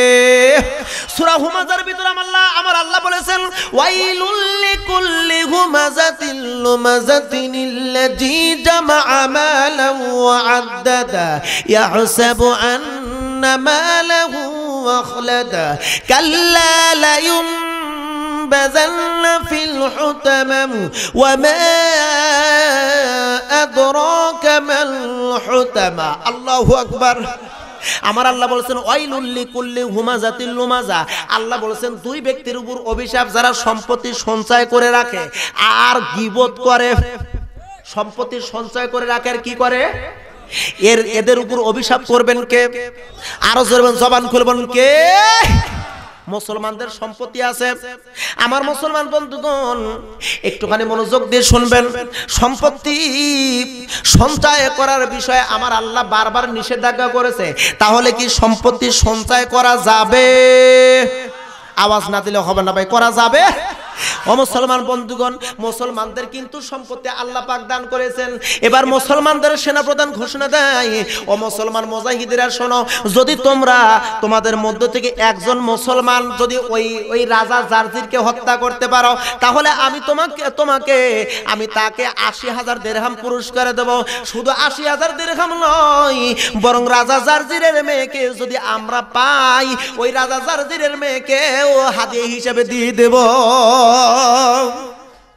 এটা একটা যুক্তি দিল, পরামর্শ দিল একজন তরুণ, একজন যুবক, একজন আল্লাহর নবীর সাহাবী।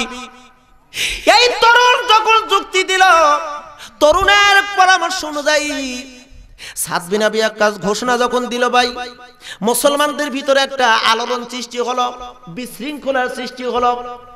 এক বাক্যে মুজাহিদরা ডাক দিয়ে বলতেছে, আমাদের সেনাপ্রধান, আমরা যুদ্ধ করব আল্লাহর সন্তুষ্টির জন্য, আমরা কোনো পুরস্কারের জন্য যুদ্ধ করব না। আমরা যুদ্ধ করব আল্লাহর সন্তুষ্টির জন্য। জোরবন কার সন্তুষ্টির জন্য? আমরা নামাজ পড়ব কার সন্তুষ্টির জন্য?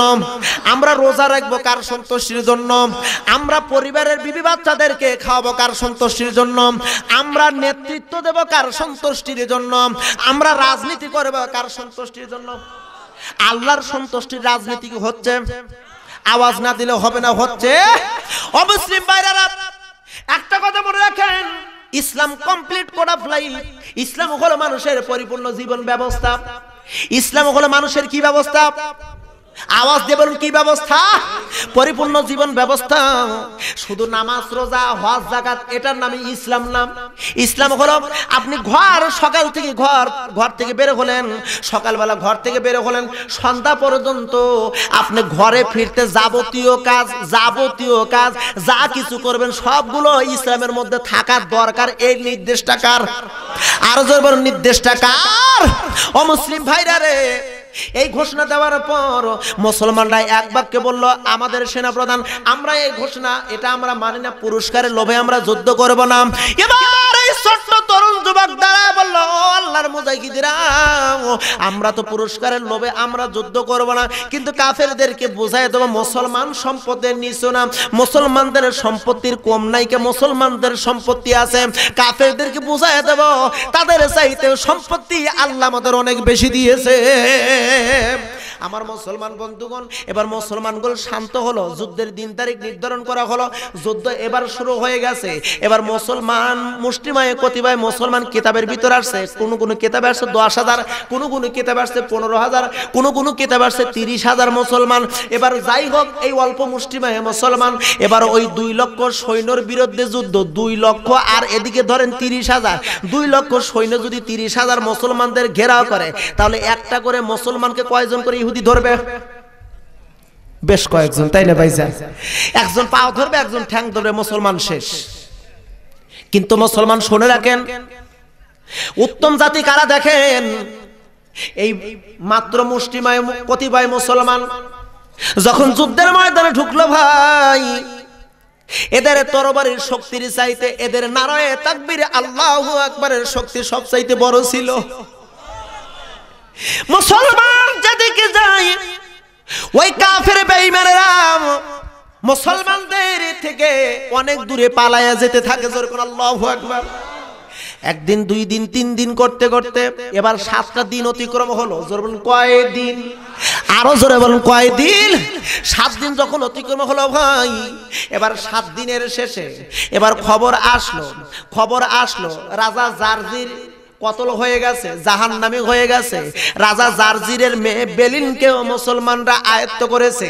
এই খবর যখন চলে আসলো, এবার ওই কাফের যতগুলো সৈন্য ছিল, আফ্রিকার যতগুলো জঙ্গলি জানোয়াররা ছিল, সবগুলো যুদ্ধের ময়দান ছেড়ে পালিয়ে গেল। মুসলমানদের বিজয় চলে আসলো, মুসলমানদের বিজয় হলো। আমার মুসলিম ভাইরা রে, এবার মুসলমানদের গনিমতের মাল অনেক হয়ে গেল। এবার মুসলমানদের মধ্যে মাত্র কয়েকজন শহীদ হলো, আর প্রক্ষান্তরে হাজার হাজার কাফের কতল হয়ে গেছে। মুসলমানদেরকে একত্রিত করার পর এবার ওই সাদ বিন আবি ওয়াক্কাস রাদিয়াল্লাহু তাআলা ঘোষণা দিয়েছিলেন, ও মুসলমানেরা রে, রাজা জারজিরকে যে হত্যা করবে তাকে আমি পুরস্কার দেব 80,000 দিরহাম। মনে আছে আপনাদের ভাইজান? 80,000 দিরহাম পুরস্কার দেব। এবার ওই পুরস্কার নিয়ে আর রাজা জারজিরের মেয়ে বেলিনকেও মুসলমানদের আয়ত্তে, এবার রাজা জারজিরের মেয়ে বেলিন আর 80,000 দিরহাম নিয়ে এবার মুসলমানদের ডাক দেব, মুসলমানেরা রে, কে আসো, কে হত্যা করেছো রাজা জারজিরকে? আমার কাছে আসো, আমি পুরস্কার দেওয়ার জন্য প্রস্তুত আছি। অমুসলিম ভাইরা রে, এবার এই ঘোষণা দেওয়া মাত্রই একজন মুসলমান ওই পুরস্কার নেওয়ার জন্য কেউ এলো না। সবাই যার যার মতন যে জায়গায় দাঁড়িয়েছিল ওই জায়গায় দাঁড়িয়ে থাকলো, কেউ কোনো উচ্চারণ করলো না, আওয়াজ দিল না। জোরে বলুন আল্লাহু আকবার। আরেকটু জবান খুলে বলুন আল্লাহু আকবার। এই ঘোষণা 1 দিন দিল, 2 দিন দিল, 3 দিন দিল, একটা লোক পুরস্কারের লোভে কেউ আসলো না। আচ্ছা বলেন তো, আমরা হলে কি করতাম? আমরা হলে তাড়াতাড়ি ওই পুরস্কারটা আগে হাতে নিতাম, এটা আমি হত্যা করেছি, আমি নেব। কথা বলেন ও মুসলমান বন্ধুগণ। 1 দিন, 2 দিন, 3 দিন হয়ে গেল, কিন্তু কোন লোকের খবর পাওয়া গেল না। এবার মুসলমানদের মধ্যে একজন দাঁড়ায় বলতেছে, আমাদের সেনাপ্রধান, আপনি 3 দিন ঘোষণা করেছেন, এখানে একটা লোকেরও খবর নাই। না, আপনি এই ঘোষণা বাদ দিয়ে দেন, কারণ যে রাজা জারজিরকে হত্যা করেছে সেও বুঝি কতল হয়ে গেছে, সেও বুঝি শহীদ হয়ে গেছে। আপনি বরং অন্য কাজের বিষয়ে পরামর্শ করেন। এই কথা বলতে দেরি রে ভাই, সাদ বিন আবি ওয়াক্কাসের পাশে রাজা জারজিরের মেয়ে বেলিন ছিল। ওই রাজা জারজিরের মেয়ে বেলিন ডাক দিয়ে বলতেছে, মুসলমান সেনাপ্রধান অনুমতি দাও, আমি দুটি কথা বলতে চাই। সাদ বিন আবি ওয়াক্কাস ডাক দিয়ে বলতেছে, রাজা জারজিরের মেয়ে রে, ও বেলিন তুমি কি বলতে চাও বলো, আমি তোমাকে অনুমতি দিলাম, তুমি কথা বলো, আমি তোমাকে অনুমতি দিলাম। বেলিন ডাকতে বলে, সাদ আমি জানতে চাই এই মুসলমানদেরকে কি দিয়ে গঠন করা হয়েছে, কি দিয়ে তৈরি করা হয়েছে। সাদ ডাকতে কয়, বেলিন আমি বুঝলাম না তোমার কথা, তুমি কেন এই কথা বললে। বেলিন ডাক দিয়ে বলে, ও সাদ, ও মুসলমান সেনাপ্রধান, আমি রাজা জারজিরের মেয়ে বেলিন, আমি এত সুন্দরী রূপবর্তী, আমাকে পাওয়ার জন্য আফ্রিকার সমস্ত যুবকেরা পাগল। আজ একদিন, 2 দিন, 3 দিন হয়ে গেল আমি এই জায়গায় দাঁড়ায় আছি, একটা মুসলমান কোন মুজাহিদ আমার দিকে চেয়ে দেখলো না, আমি কত সুন্দরী আমার দিকে একটা বার চেয়ে দেখলো না, সব মুসলমানদের মাথা নিচের দিকে নত করে দাঁড়ায় আছে। সাদ ডাকতে বলতেছে, বেলিন রে, এই মুসলমানগুলোকে আর কোন জিনিস দিয়ে তৈরি করা হয় না, গঠন করা হয় নাই, এই মুসলমানদেরকে তৈরি করা হয়েছে, গঠন করা হয়েছে আল্লাহর দেওয়া সর্বশ্রেষ্ঠ কিতাব কোরআনুল কারীম দিয়া। ও মুসলমান, সেই কোরআন কিন্তু আমরাও পড়ি, সেই কোরআন দিয়ে নামাজ পড়ি, সেই কোরআন দিয়ে তাবিজ পড়ি, আমরাও কিন্তু কোরআন দিয়ে গঠন। কিন্তু আমাদের চরিত্র দেখেন কি চরিত্র, কুত্তার চাইতে নিকৃষ্ট চরিত্র। ও মুসলমান, রাস্তায় দিয়ে যদি একটা বেগানা মহিলা যায় আর আমরা পুরুষ কুকুরের মতন চেয়ে চেয়ে দেখি, কথা বলেন এরকম যুবক, এরকম পুরুষ আমাদের দেশে আছে না নাই? অমুসলিম ভাইরা, এবার 3 দিন পরে যখন বেলিনের কথা বললাম, বেলিনের কথার জবাবে ডাক দিয়ে বলতেছে, ও সাদ আমি এমন মানুষ কোনোদিন দেখি নাই, কোরআন দিয়ে গঠন করা হয়েছে বলে কোরআন দিয়ে গঠন করা হয়েছে। সাদের কথার জবাবে বেলিন ডাক দিয়ে বলতেছে, ও তাই যদি এই মানুষগুলো এই কোরআন দিয়ে গঠন করা হয়, তাহলে আমি ওই কোরআনের গঠনে গঠিত হতে চাই, আমার কালেমা পড়ায় দাও, লা ইলাহা ইল্লাল্লাহু মুহাম্মাদুর রাসূলুল্লাহ, জোরে বলুন সাল্লাল্লাহু। আমার মুসলমান বন্ধুগণ, সাদ যখন এই কথার কালেমা পড়ায়া বেলিনকে মুসলমান বানালাম, আমার মুসলিম বন্ধুগণ এবার অনেক কথা লম্বা করব না। এই সাদ বিন আবি ওয়াক্কাস রাদিয়াল্লাহু তাআলা আনহু আবার যখন বলতেছে, মুসলমানরা তোমাদের মধ্যে কেউ কি আছে যে রাজ জারজিরকে হত্যা করেছে? এখনো যদি থাকো তাড়াতাড়ি বলো। একজন মুসলমান বলতেছে, হুজুর আপনি বারবার সময় নষ্ট করবেন না, এই সাবজেক্ট বাদ দেন, অন্য একটা বিষয় আলোচনা করি। এই কথা বলতে দেরি রে ভাই, বেলিন ডাক দিয়ে বলতেছে, মুসলমান সেনাপ্রধান আমাকে অনুমতি দেন, আবার আমি কিছু কথা বলবো। বেলিন তুমি কথা বলো, তোমাকে অনুমতি দিলাম, তুমি কথা বলো। বেলিন ডাক দিয়ে বলতেছে, ও সাদ না না, আমার আব্বাকে যে হত্যা করেছে আমি সেই যুবককে চিনি, বরং সেই যুবক শহীদ হয় নাই, সেই যুবক এই মুসলমানদের মধ্যে এখনো আছে, আমি তা দেখতেছি। সেই যুবককে আমি দেখতেছি, আমি সেই যুবককে দেখতেছি, আমার আব্বাকে যে হত্যা করেছে আমি সেই যুবককে চিনি। জোরে কোন একটা আল্লাহু আকবার। বেলিনের কথার জবাবে সাদ ডাকতে পায়, বেলিন তাহলে দেখায় দাও কোন যুবক। আমার মুসলিম ভাইরা রে, একটুখানি মনোযোগ দিয়ে শোনেন। এবার সমস্ত মুসলমান আছে আর একজন শুধু বসে আছে, খুন করে কান্না করতেছে, একদিন নয়, 2 দিন নয়, 3 দিন ধরে কান্নাকাটি করতেছে। বেলিন ডাক দেওয়ায় সেনাপ্রধান আপনি লক্ষ্য করে দেখেন, সামনের কাতারে কয়েকজন দাঁড়ায় আছে, তার পিছনে একজন যুবক বসে বসে কান্না করে। ওই যুবককে আপনি ডেকে আনেন সামনে। আমার মুসলমান বন্ধুগণ, এবার সাদ ডাক দিতেছেন, লক্ষ্য করে দেখেন আর কেউ নয়, খলিফাতুল মুসলিমিন, প্রথম খলিফা আবু বকর সিদ্দিক রাদিয়াল্লাহু তাআলা আনহুর নাতি হযরত আব্দুল্লাহ ইবনে জুবাইর বসে কান্না করতেছিল। সাদ ডাক দিয়ে বলে, ও আব্দুল্লাহ ইবনে ইবনে জুবাইর তুমি কেন অমন করে কান্না করো, তুমি কেন বসে কান্না করো, আমার সামনে আসো। এবার আমিরুল মুমিনিনের নির্দেশ, চলে আসলেন সামনে, মাথাটা নত করে, চোখ দিয়ে টস টস করে পানি পড়তেছে। ও আব্দুল্লাহ ইবনে জুবাইর তুমি কেন কান্না করো, কি জন্য কান্না করো? এবার বেলিন ডাক দে কয়, ও নেতা গো, এই তো সেই যুবক, এই যুবক তো আমার আব্বাকে হত্যা করেছে, এই যুবক আমার আব্বাকে হত্যা করেছে। আল্লাহু আকবার বলবেন না? আরেকটু জবান খুলবেন, আল্লাহু আকবার। সাদ ডাক দে কয়, আব্দুল্লাহ ইবনে জুবাইর আমি যে 3 দিন ধরে ঘোষণা দিচ্ছি তোমার পুরস্কার নিয়ে যাও, তুমি কি কথাটা শুনতে পারো নাই? তুমি কি কথা শুনতে পারো না? তুমি কেন পুরস্কারে নিয়ে নিলাম? আব্দুল্লাহ ইবনে জুবাইর ডাক দে বলে, নেতাজি আমি কথা শুনতে পেরেছি কিন্তু আসতে পারি নাই। আমি আসতে পারি নাই এই জন্য, কারণ পুরস্কার ঘোষণা দেওয়ার কথাটা তো আমার মুখ দিয়ে বলেছিলাম, আমি তো আপনাকে পরামর্শ দিয়েছিলাম পুরস্কারের কথা।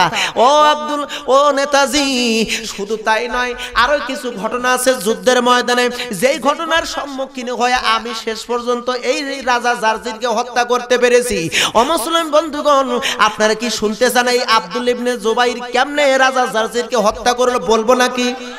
আওয়াজ না দিলে হবে না, বলবো নাকি ভাইজান? কারা কারা শুনতে রাজি আছেন? লিল্লাহি তাকবীর, নারায়ে তাকবীর, আরো জোরে নারায়ে তাকবীর।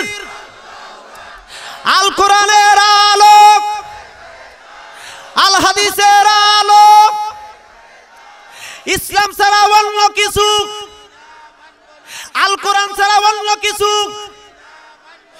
নারায়ে তাকবীর। আমার মুসলমান বন্ধুগণ, এবার সাদ ডাক দিয়ে বলতেছে, আব্দুল্লাহ ইবনে জুবাইর তুমি বলো কিভাবে রাজা জারজিরকে হত্যা করেছো? আব্দুল্লাহ ইবনে জুবাইর ডাক দিয়ে বলতেছেন, আমিরুল মুমিনিন আপনি তাহলে শুনুন, আমি যখন যুদ্ধের ময়দানের দিকে ঢুকলাম, যুদ্ধের ময়দানে ঢোকার সঙ্গে সঙ্গে আমি যেদিকে যাই, এবার সেদিক থেকে কাফেররা পলায়ে চলে যায়। আমার তরবারির সামনে একটা কাফের দাঁড়ানোর কারণ সাহস থাকতেছে না। জোরে কোন আল্লাহু আকবার। আরেকটু জবান খুলবেন, আল্লাহু আকবার। ও আমিরুল মুমিনিন, এক পর্যায়ে যুদ্ধ করতে করতে আমি লক্ষ্য করে দেখি উঁচু একটা ঘোড়া, উঁচু লম্বা একটা ঘোড়ার পিঠে এই রাজা জারজির বসে আছে আর দিক নির্দেশনা দিচ্ছে। অনেকগুলো সৈন্য তাকে ঘেরাও করেছে। আমি এক পর্যায়ে ওই সৈন্যদের ভিতরে আমি ঢুকে পড়লাম, ছত্রভঙ্গ করে দিলাম, সব সৈন্য পালায়া চলে গেল। এবার রাজা জারজিরের কাছে আমি চলে গেলাম, ঘোড়ার এক পা যখন আমি কেটে দিলাম, জারজির পড়ে গেল। জারজির তখন আমার সঙ্গে যুদ্ধে লিপ্ত হয়ে গেল, তার সঙ্গে আমি লড়াই করতেছিলাম। আমি ইচ্ছা করলে যে কোনো মুহূর্তে এই রাজা জারজিরকে কতল করে ফেলতাম, কিন্তু আমি কতল করতেছি না। আমি আশেপাশে তাকায় দেখতেছি আমার কোনো মুসলমান ভাই আছে নাকি, কারণ যেহেতু আমি রাজা জারজিরকে হত্যা করব না একটা মাত্র কারণে, কারণ পুরস্কারের কথাটা আমার জবান দিয়ে বের হয়েছে, এই জন্য আমি হত্যা করতেছি না। আল্লাহু আকবার বলবেন না? আরেকটু জবান খুলবেন, আল্লাহু আকবার। ও নেতাজি, আমি বারবার ডানে বায়ে সামনে পিছনে তাকাচ্ছি, কোনো মুসলমান আছে নাকি, আমার কোনো মুজাহিদ ভাই আছে নাকি, কিন্তু কোনো লোক আমি খুঁজে পেলাম না।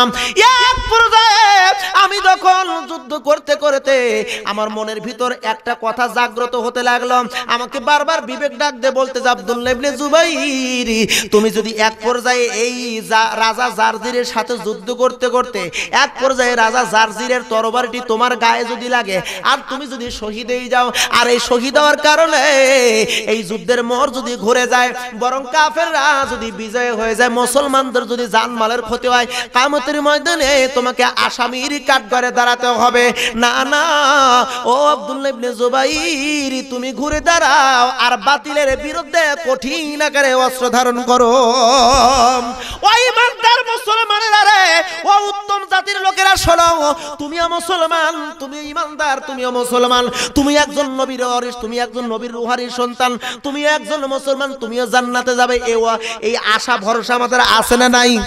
তুমি মুসলমান আর তুমি মুসলমান জীবদ্দশায় তোমার আরেক মুসলমানের ক্ষতি হবে, আরেক মুসলমান অন্যায়ভাবে জেল জুলুম ফাঁসির কাস্টে ঝুলবে, অন্যায়ভাবে তোমার দেশে আল্লাহর আইনের বিপরীত চলবে, অন্যায়ভাবে মানুষকে কতল করবে, তুমি মুসলমান জীবিত অবস্থায় থাকবে, তুমি কিয়ামতের ময়দানে আল্লাহর কাছে জবাবদিহিতা করতে পারবে না, পারবে না? কথা বলুন। আজকে মুসলমান ঘুরে দাঁড়ানোর সময় এসেছে, কারণ তুমি একজন মুসলমান শুধু নিজে জান্নাতে যাবে এমনটা সুযোগ আল্লাহ তোমাকে দিবে না। কথা বলেন, কথা বলেন। কারণ তোমার মুসলমান ভাই সম্পর্কে তোমাকে জিজ্ঞেস করবে, করবে কি করবে না? তোমার পরিবার প্রতিবেশী সম্পর্কে জিজ্ঞেস করবে, তোমার দেশের মুসলমান সম্পর্কে জিজ্ঞেস করবে, বিদেশের মুসলমান ভাই সম্পর্কে তোমাকে জিজ্ঞেস করবে। কারণ তুমি মুসলমান, আর এক মুসলমান, দুই মুসলমানদের মধ্যে ভ্রাতৃত্ব আবদ্ধ করে দিয়েছেন কে? আর জোরবান করেছেন কে? কারণ তুমি একজন মুসলমান, তোমার আর এক মুসলমান বিপদে পড়বে আর তুমি বসে বসে খুলখুল করে হাসবে, এই সুযোগ ইসলাম দিয়েছে। আওয়াজ দেবেন, দিয়েছে, দিয়েছে। আব্দুল্লাহ ইবনে জুবাইর ডাকতে বলে, হুজুর আমার বিবেক ডাক দিয়ে বলতে, আব্দুল্লাহ ইবনে জুবাইর, না না, আপনি এমনটি করতে পারবেন না। আপনি তাড়াতাড়ি এই রাজা জারজিরের বিরুদ্ধে কঠোর হস্তক্ষেপ ধারণ করেন, তরবারি ধারণ করেন, একে কতল করে ফেলেন। রাজা জারজিরকে আমি কতল করে ফেললাম, আমি লক্ষ্য করে দেখি এই রাজা জারজিরের মেয়ে বেলিন ওই রাজা জারজিরের পাশে উপস্থিত ছিল। ও আমিরুল মুমিনিন, আমি হত্যা করেছি কিন্তু পুরস্কারের লোভে নয়, ইসলামের বিজয় নেওয়ার জন্য জারজিরকে হত্যা করেছি। ও মুমিন ভাইরা রে, এবার আব্দুল্লাহ ইবনে জুবাইর যখন এই কথা বলতেছে আর টস টস করে চোখের পানি ফেলে দিতেছে, আমার মুসলমান বন্ধুগণ এবার আব্দুল্লাহ ইবনে জুবাইরকে বলতে, তোমার পুরস্কার নাও, তোমার পুরস্কার নাও। আব্দুল্লাহ ইবনে জুবাইর কাল্লা কাটা মুরগির মতন, কাল্লা কাটা কবুতরের মতন হাউমাউ করে চিৎকার করতেছে আর ডাকতে বলে, নেতাজি আমি পুরস্কার নেব না, পুরস্কার আমি নেব না, পুরস্কার নেওয়ার জন্য আমি রাজা জারজিরকে হত্যা করে নে, আমি পুরস্কার নেব না। আব্দুল্লাহ ইবনে জুবাইর যখন এই কথা বললো ভাই, বলে বলতেছে, এখন আমাদের প্রেসিডেন্ট, আমাদের আমিরুল মুমিনিন হযরত ওসমান বিন নুরাইন রাদিয়াল্লাহু তাআলা আনহু, ইনি হলেন বর্তমান মদিনার প্রেসিডেন্ট। এই হাদিয়াগুলো, এই সম্পত্তিগুলো, এই পুরস্কারটা হযরত ওসমানের দরবারে আপনি পাঠিয়ে দেন, এই পুরস্কার আমি নেব না। আব্দুল্লাহ ইবনে জুবাইর কথাটি বলতে দেরি রে ভাই, এবার এই বেলিন ডাক দিয়ে বলে, নেতাজি আমি কিন্তু একটু আগে মুসলমান হয়েছি, আমি মুসলমান, আমার কিন্তু একটা দাবি আছে। আর এক মুসলমানের কাছে বলে, হ্যাঁ দাবি আছে, কথা বলেন, কথা বলেন। আজকে মায়ানমারের মুসলমানেরা ওই নির্যাতিত নিষ্পেষিত হয়ে তাদের কিন্তু দাবি আছে সারা বিশ্বের মুসলমানের কাছে। আজকে জেল জুলুম ফাঁসির কাছে যে সমস্ত মুসলমান আছে, আজকে স্বাধীন মুসলমানের কাছে কিন্তু দাবি আছে না নাই? ওরা যদি দাবি করে ভাই, কিয়ামতের ময়দানে কিন্তু আমরা জবাবদিহিতা করতে পারবো। আওয়াজ দেবেন, পারবো, পারবো। এবার আব্দুল্লাহ ইবনে জুবাইরের সামনে বেলিন ডাক দিয়ে বলতেছে, নেতাজি আমার একটা দাবি আছে, এক মুসলমান আর এক মুসলমানের কাছে দাবি আছে, আপনাদের ইসলাম কি বলে? হ্যাঁ এটা দাবি পূরণ করবে ইসলাম। জোরে কোন আল্লাহু আকবার, আর একটু জবান খুলবেন, আল্লাহু আকবার। আমার মুসলমান বন্ধুগণ, এই বেলিন ডাক দিয়ে বলতেছে, ও নেতাজি যে এই যুবকটির পুরস্কার পাবে, ওই পুরস্কার, এই পুরস্কারের মধ্যে তো আমি একটা পুরস্কার আছি, তবে আমার একটা দাবি হলো এই আব্দুল্লাহ ইবনে জুবাইরকে ছাড়া আমি আর কোনো লোকের কাছে আমি যাওয়ার প্রস্তুত নই। আরো জোরে বলবেন আল্লাহু আকবার। এখন আপনারা কি চান না আব্দুল্লাহ ইবনে জুবাইর পুরস্কার নিল কি নিল না? শুনবেন না? আব্দুল্লাহ ইবনে জুবাইর কোন ব্যক্তি ছিল? ইনি হলেন সর্বপ্রথম মদিনায় মুহাজিরিন মহিলার কোলে সর্বপ্রথম সন্তান। আল্লাহু আকবার। 3 বছরের মধ্যে মুহাজিরিন মহিলাদের কোলে সন্তান আসলো না। আর মদিনার মুনাফিক ইহুদিরা বলা বলি করতে লাগলো, মদিনার মুসলমান মুহাজিরিন মহিলাদের পেটের উপর বান মেরে দিয়েছি, জাদুটনা করেছি, মহিলাদের আর সন্তান হবে না। কথাটি রসুলের কানেও এসেছিল। আল্লাহ রসুল খুব চিন্তিত হতেছিলেন, খুব মনে ব্যথা পেতেছিলেন। আর জিবরাইল আলাইহিস সালাম আল্লাহ রসুলকে সংবাদ দিচ্ছিল, ও আখিরি জামানার পয়গম্বর, আপনি চিন্তা টেনশন করবেন না। ইহুদিদের কথার জবাব দেওয়ার জন্য আল্লাহ পাক সুবহানাহু ওয়া তাআলা হযরত আবু বকর সিদ্দিক রাদিয়াল্লাহু তাআলা আনহুর মেয়ে আসমা রাদিয়াল্লাহু তাআলা আনহার গর্ভে একটি সন্তান দিয়ে ইহুদিদের জবান বন্ধ করে দিবে। আল্লাহু আকবার। খবরটি যখন রসুলের কানে আসছে, আবার রসুল আবু বকরকে ডাকছে, আবু বকর আসো, তোমাকে একটি কথা বলি। তোমার মেয়ে আসমার গর্ভে একটি সন্তান আসছে, এই সন্তান যেদিন ডেলিভারি হবে ওই দিন ওই সন্তানটা আমার কোলে দিবে। কখন দিবা? যখন ডেলিভারি হবে ওই সন্তানের মুখে যেন শাল দুধ যত না পড়ে, পানি যেন না দেওয়া হয়, মধু যেন না দেওয়া হয়, তার পূর্বে আমি রাহমাতুল লিল আলামিনের কোলে এনে দিবে। এটা হলো আমার দাবি। জোর করে একটু সন্তান দুনিয়ায় আসলো, খবর চলে আসছে রাসূলের কাছে সর্বপ্রথম খবর। আর রাসূল আবু বকরকে ডেকে বলেন, আবু বকর আর দেরি করো না, আসমার ঘরে চলে যাও। আসমার ঘরে চলে গেলেন আবু বকর। আবু বকর যায় বলতেছেন, মা রে সন্তানটি দাও, আমার দাদু ভাইকে আমার কোলে দাও। আসমা বলে, আব্বাজান আপনি সন্তান নিয়ে কি করবেন? আবু বকর ডাক দিয়ে বলে, বেটি রে, ও মা, এই সন্তান নিয়ে আমি কিছুই করব না। এই সন্তান চাইছে আমার রাসূল চাইছে, সে কি করবে আমি জানি না। সন্তানটি নিলেন ভাই। আবু বকর সন্তানটি নিয়ে এক দৌড় দিয়ে বিশ্ব নবীজির দরবারে চলে গেলেন, মসজিদুন নববীর ভিতরে। সুবহানাল্লাহ বলবেন না? আর একটু জবান খুলে বলেন একটু সুবহানাল্লাহ। আব্দুল্লাহ ইবনে জুবাইরকে নিয়ে আমার রাসূলের কোলে দিল। আমার রাসূল খুশিতে চোখ দিয়ে টস টস করে পানি ফেলে দিচ্ছে। এবার আমার রাসূল এই আব্দুল্লাহ ইবনে জুবাইরকে নিয়ে আমার রাসূল আবু বকরকে ডাক দিয়ে বলতেছেন, আবু বকর তোমার এই নাতি ভাইয়ের নাম দিলাম আব্দুল্লাহ। জোরবার নাম কি? আরো জোরবার নামটা কি? এ আবু বকর তোমার এই নাতির নাম দিলাম আব্দুল্লাহ। এই আব্দুল্লাহকে কোলের উপর বসাইয়া আল্লাহর নবীজির মুখের লালা মোবারক আব্দুল্লাহ ইবনে জুবাইরের মুখের মধ্যে দিয়া আমার রাসূল দোয়া করে, আল্লাহ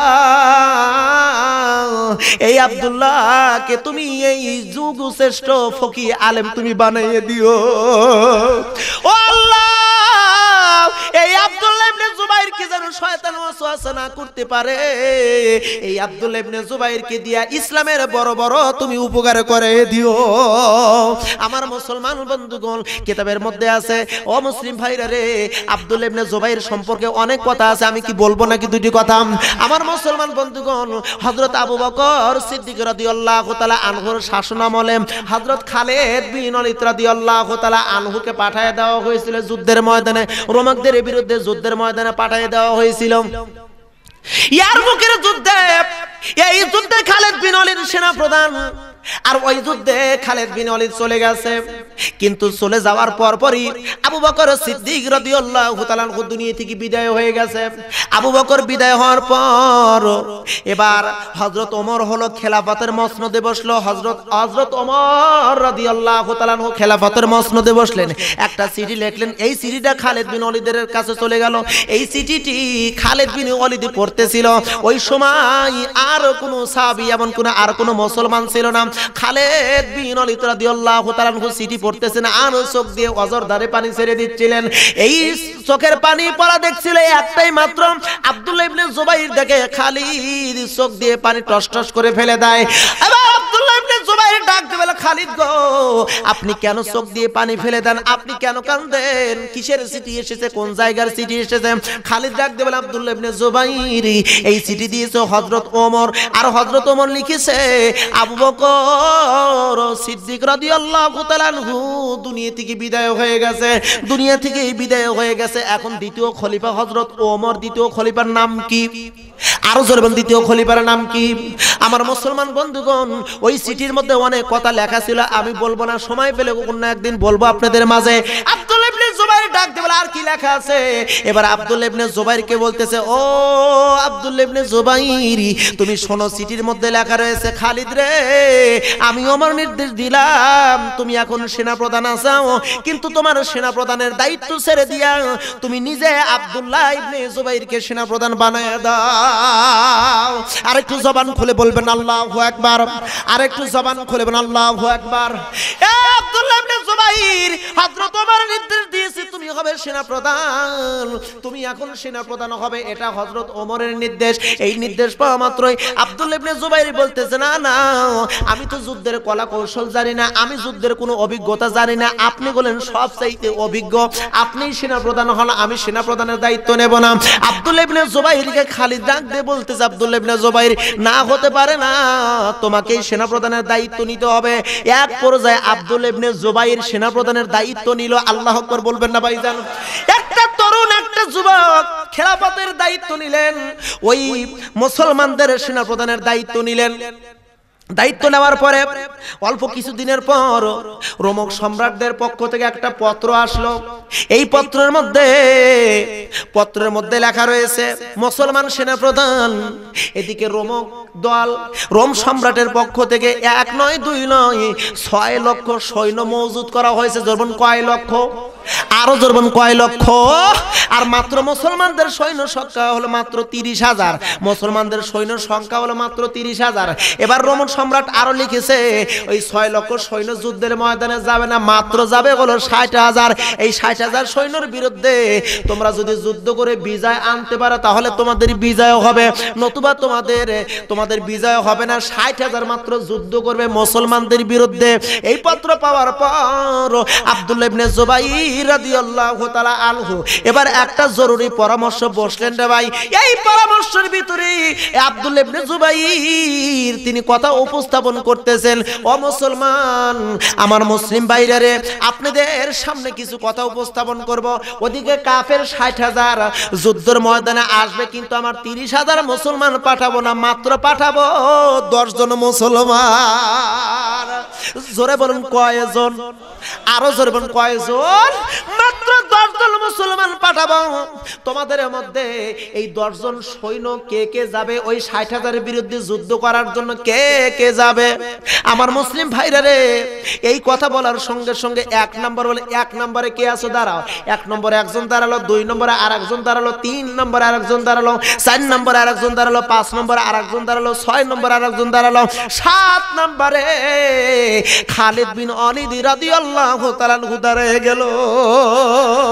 খালিদ যখন দাঁড়ালো ভাই, এবার খালিদ দাঁড়ানোর পরে আরো 3 জন, মোট 10 জন সৈন্য যখন হলো, আব্দুল্লাহ ইবনে জুবাইর খালিদ বিন ওয়ালিদ রাদিয়াল্লাহু তাআলা আনহুকে ডাক দিয়ে বলতেছে, ও ভাই খালিদ, আমি চাইছিলাম, আমি যখন 1 নাম্বার বলেছিলাম আপনি তখন 1 নম্বরে দাঁড়াবেন, কিন্তু কেন দাঁড়ালেন না? আমার উপর কি আপনার অভিমান আছে নাকি? খালিদ বিন ওয়ালিদ ডাক দিয়ে বলে, আব্দুল্লাহ ইবনে জুবাইর, আপনি এখন হলেন মুসলমানদের সেনা প্রধান, আপনি হলেন আমার নেতা, আপনি কেন আমার 1 নম্বরে নাম ধরে ডাকলেন না? আপনি কেন আমার 1 নম্বরে নাম ধরে ডাকলেন না? আল্লাহু আকবার বলবেন না ভাইজান? ও মুসলিম ভাইরা রে, এবার খালিদ বিন ওয়ালিদ রাদিয়াল্লাহু তাআলা আনহু আর আব্দুল্লাহ ইবনে জুবাইরের মধ্যে অনেক কথোপকথন হচ্ছিল। এক পর্যায়ে 10 জন মুসলমানকে পাঠাবে। এবার খালিদ ডাক দিয়ে বলে, ও আমিরুল মুমিনিন, আমাদের সেনা প্রধান, না না, 10 জন মুসলমান যাবে না, আমি খালিদ বিন ওয়ালিদ, আমি একাই যাব ওই 60,000 কাফেরদের বিরুদ্ধে যুদ্ধ করার জন্য। আমার মুসলমান বন্ধুগণ, ইমানের বলে বলিয়ান হলে আমরা তো উত্তম জাতি ভাই, আমরা হলাম শ্রেষ্ঠ জাতি। আমাদের ঐতিহ্যের একটু দিকে তাকান। আল্লাহ রাসূল আবু বকরকে ডাক দিল, আবু বকর, তুমি কি জানো হাবিব বিন মালিক 22,000 সৈন্য নিছে, মক্কার কাবা ঘরের সামনে অপেক্ষা করছে, তোমাকে 22,000-এর বিরুদ্ধে যুদ্ধ করতে হবে। আবু জাহেল হাবিব বিন মালিক এনেছে 22,000 সৈন্য নিয়ে, তোমাকে যুদ্ধ করতে হবে। আবু বকর, তুমি প্রস্তুত হও। আবু বকর বললেন, ইয়া রাসূলুল্লাহ, আমি একা আবু বকর আর ওদিকে 22,000, আমি কেমনে 22,000-এর বিরুদ্ধে যুদ্ধ করব? আল্লাহ রাসূল ডাক দিয়ে বলে, আবু বকর রে, তুমি একা নাও, তোমার সঙ্গে আরো 2 জন আছে। এ আবু বকর, তোমার সাথে আরো 2 জন আছে, আমি রাসূল আর আমার আল্লাহ। সুবহানাল্লাহ বলবেন না? আবু বকর ডাক দিয়ে বলে, ইয়া রাসূলুল্লাহ, আপনি স্বয়ং রাসূল, আর যদি আল্লাহ আমার সাথে থাকে, ওই খানায় কাবার মালিকের দাসত্বের কসম করে বলি, আপনি রাসূল আর আল্লাহ যদি আমার সাথে থাকে, 22,000 নয় 22 লক্ষ কাফেরের বিরুদ্ধে একাই আবু বকর আমি প্রস্তুত আছি। আমি দেখতে চাই এই কুড়িগ্রামের উলিপুরের কোন কোন যুবক আছো আবু বকরের মতন ইমানদারের পরীক্ষা দেওয়ার জন্য, আবু বকরের মতন ইমানের বলে বলিয়ানা হয়ে এক যুবক লক্ষ লক্ষ কাফের বেদুইনের বিরুদ্ধে যুদ্ধ করার জন্য নারায়ে তাকবীর বলে হাত উঁচু করে আল্লাহকে দেখাও। নারায়ে তাকবীর, লিল্লাহ তাকবীর। ভাইজান আপনাদের খুব কষ্ট লাগতেছে তাই না ভাই? একটি কথা আপনাদের মাঝে উপস্থাপন করতে চাই ভাই, এই যে যুবকেরা তাফসীর মাহফিল করলো, এটা খুশি হয়েছেন না বেজার হয়েছে? দেখি তো খুশি কারা কারা ভাইজান, হাত টান টান করে তুলবেন ভাইজান। আলহামদুলিল্লাহ, আমরা সকলে বলি ইয়া আল্লাহ, আজকের যুবকেরা তাফসীর মাহফিল করলো, আমরা খুশি হলাম। যুবকদেরকে সহযোগিতা করার জন্য আমরা যার যার মতো করে আমাদের সামর্থ্য অনুযায়ী যুবকদেরকে সহযোগিতা করার জন্য 10, 20, 50, 100 করে টাকা দেবো, সহযোগিতা করবো। আল্লাহ আমাদের দান কবুল করো, জোরে কোন আমিন আমিন। আল্লাহুম্মা আমিন। ربنا ظلمنا أنفسنا وإن لم تغفر لنا وترحمنا لنكونن من الخاسرين। আয় রব্বুল আলামিন, তোমার কুদরতের নজর দিয়ে তাকায় দেখো আল্লাহ, আমরা গুনাহগার। তোমার খোলা আসমানের নিচে বসে গুনাহমাখা হাত আসমানের দিকে তুলে দিলাম। রব্বুল আলামিন, জানা অজানা শিরকি বিদআতি সগীরা কবিরা কত গুনাহ করেছি আল্লাহ, গুনার দিকে তাকালে মাপ পাবো না। তোমার নাম রহমান, তোমার নাম গফফার, ওই নামের দিকে তাকায় মাফ চাই। আল্লাহ আমাদের গুনাহ মাফ করে দাও ও রব্বুল আলামিন। খাস করে আমাদের দ্বারা আর কোনো গুনার কাজ তুমি সংগঠিত করায়ও না। আর রব্বুল আলামিন, আয় আল্লাহ তাআলা, তুমি রহমান, তুমি গফফার, তুমি যদি মাফ না করো কে আমাদের মাফ করবে? আল্লাহ গো, ফকির একদারে ভিক্ষা না পেলে অপরদারে ভিক্ষার জন্য হাত পাতে আমরা এমন ভিক্ষু, তুমি না ক্ষমা ভিক্ষা দিলে কে আমাদের ক্ষমা ভিক্ষা দিবে? তুমি না বলেছো আল্লাহ, আমার কোন বান্দাকে আমি জাহান্নামে যেতে দেব না, আমার বান্দাকে আমি জান্নাতে দেব। আল্লাহ আমাদের ক্ষমা না করলে তোমরা জাহান্নামে চলে যাব। আদর কম রিয়া মানুষ আল্লাহ বানাইয়া কেমনে দিবা জাহান্নামে ফেলিয়া, কেমনে দিবা জাহান্নামে ফেলিয়া। তুমি যদি মাফ না করো আল্লাহ মোদেরকে, বলো বলো তোমার বান্দা যাবে কার দরে? আল্লাহ গো, মেহেরবানি করে আমাদের সকলের গুনাহ তুমি মাফ করে দাও। আর রব্বুল আলামিন, বাদ মাগরিব থেকে আজকের যুবকেরা যে তাফসীর মাহফিলের ব্যবস্থা করেছে, এই মাহফিলে কত উলামায়ে কিরাম ও আল্লাহ তোমার কোরআনুল হাকিম থেকে দীর্ঘক্ষণ আলোচনা করে আমি গুনাহগার তোমার দরবারে তোমার গুনাহগার বান্দাদেরকে নিয়ে তুলেছি। আল্লাহ গো, মেহেরবানি করে আমাদের সকলের আলোচনাখানি কবুল আর মঞ্জুর করে যা আমলিয়াত হয় বক্তা এবং শ্রোতাদের সকলকে এই আমল করার তৌফিক দিয়ে দাও ও রব্বুল আলামিন। খাস করে মেহেরবানি করে গো আমাদের এই মাহফিলের উপর খুশি হয়ে যত সওয়াব দাও, ওই সওয়াবটুকু সর্বপ্রথমেই বিশ্ব নবীজির আনোয়ার উপর পৌঁছিয়ে দাও। আর রব্বুল আলামিন, খাস করে ও আল্লাহ, নবী আদম থেকে শুরু করি অদ্যবধি তামাম পৃথিবীতে যত মুমিন মুমিনা অন্ধকার কবরের বাসিন্দা আল্লাহ, তাদের আনোয়ার উপর সওয়াবখানি পৌঁছিয়ে দাও ও মাবুদ। আমরা যারা হাত তুললাম জানি না কার জনম দুঃখী মা অন্ধকার কবরে শুয়ে আছে। ও আল্লাহ, মা যার বিদায় হলো সে কেবল বোঝে বাঘ হারানোর কি বেদনা। মার মতন ভালোবাসার বস্তু আর হয় না। খাস করে মেহেরবানি করে গো ওই মার কবরখানা জান্নাতের টুকরায় পরিণত করে দাও ও আল্লাহ। খাস করে আমাদের আব্বা যাদের বিদায় হলো, আব্বার কবরখানা জান্নাতের টুকরায় পরিণত করে দাও। রাব্বুল আলামিন মেহেরবানি করে আমাদের আব্বা মা যাদের জীবিত আছে হায়াতে তাইয়্যিবা দাও, শেফায়ে কামিলা করো আল্লাহ। তাদের খেদমত করার তৌফিক দিয়ে দাও, ঈমানের হালাতে দুনিয়া থেকে নিয়ে যাও আল্লাহ। রাব্বির হামহুমা কামা রাব্বায়ানি সগীরা, আল্লাহুম্মা রাব্বির হামহুমা কামা রাব্বায়ানি সগীরা। আয় আল্লাহ তাআলা, পরিশেষে কামনা রাখি আজকের এই যুবকেরা কত কষ্ট করে, কত মেহনত করে, কত দিনের পর দিন পরিশ্রম করে হাজার হাজার টাকা ও আল্লাহ ব্যয় করে এই তাফসীর মাহফিলের ব্যবস্থা করেছে। জানি না এই যুবকদের মনের ভিতরে কোন নেক আশা আছে।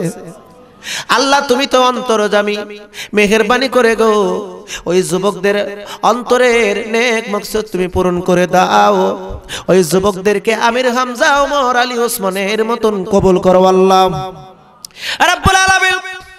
খাস করে এই কুড়িগ্রামের ওলিপুর এলাকার ও আল্লাহ পশ্চিম সাথী যুবকের উদ্যোগে আজকের যে মাহফিল আল্লাহ, অত্র এলাকাবাসী যারা টাকা দিয়ে, পয়সা দিয়ে, অর্থ দিয়ে, শ্রম দিয়ে, বুদ্ধি বিবেক দিয়ে এই সাহায্য সহযোগিতা করলো আল্লাহ, সকলকে দিনের দায়ী মুজাহিদ হিসেবে কবুল করো আর রাব্বুল আলামিন। খাস করে মেহেরবানি করে আল্লাহ আমাদের সকলের মনের নেক মকসদ তুমি পূরণ করো ও আল্লাহ। পরিশেষ কামনা রাখি সারা বিশ্বের, সারা পৃথিবীতে আজ মুসলমান যেখানে সেখানেই নির্যাতন, যেখানেই মুসলমান সেখানেই নির্যাতন, যেই প্রান্তে মুসলমান সেই প্রান্তে মুসলমানদের অপমান অপদস্থ করা হয়। আল্লাহ গো মেহেরবানি করে মুসলমানদের উপর থেকে নির্যাতন সরাইয়া দাও। আর একটা বার মদিনার সেই মুসলমানদের মতন আবার আমাদের বিজয় তুমি দান করো আল্লাহ রাব্বুল আলামিন। পরিশেষ কামনা রাখি কিয়ামতের কঠিন মুসিবতের দিন, যেদিন মাথার আঘাত উপরে সূর্য থাকবে, মাথার মগজ গলে নাক আর মুখ দিয়ে বের হবে, এমন কঠিন বিপদের দিন আল্লাহ কোনো আমল যদি কাজে না লাগে, আজকের মাহফিল নাজাতের জরিয়ে বানিয়ে দিও আর রাব্বুল আলামিন। পরিশেষে কামনা রাখি আমি গুনাহগার, আমার দোয়া তুমি নাও কবুল করতে পারো। চুল পাকা, দাড়ি পাকা হাজিউল হারামাইন যুবকদেরকে নিয়ে, আলেম ওলামাদেরকে নিয়ে, পর্দানিশী মা বোনদেরকে নিয়ে, হাজার হাজার মানুষদেরকে নিয়ে হাত তুলেছি রে আল্লাহ। যার হাতখানি পছন্দ করো তার হাতের বা দৌলতে আমাদের সকলের দোয়া তুমি কবুল করো আল্লাহ রাব্বুল আলামিন। বিশেষ করে আজকের এই জালসার জন্য খুবই মেহনত কষ্ট করেছে আমার কয়েকজন যুবক ভাই, আর রাব্বুল আলামিন তাদেরকে কবুল করো। যারা ছাত্র আছে ব্রেন বুদ্ধি বৃদ্ধি করে দাও, স্মৃতি শক্তি বৃদ্ধি করে দাও, ইলম বৃদ্ধি করে দাও। আমাদের সকলকেই কালেমার উপর অটল রাখো, মরণের সময় জবানে জারি করে দাও লা ইলাহা ইল্লাল্লাহু মুহাম্মাদুর রাসূলুল্লাহ। আসসালামু আলাইকুম ওয়া রাহমাতুল্লাহি তাআলা ওয়া বারাকাতুহু। এতক্ষণ শুনছিলেন মাওলানা গুলজার হোসাইন মাহমুদী সাহেবের গুরুত্বপূর্ণ বক্তব্য। ভিডিও পরিচালনার সম্পাদনা ও প্রযোজনা আলী আহমদ আকন্দ। ধারা বর্ণনায় আমি advocate Azharul Islam Roni. পরিবেশনায় তাহজিব centre, Rajshahi. Mobile 017120640333। আল্লাহ হাফেজ।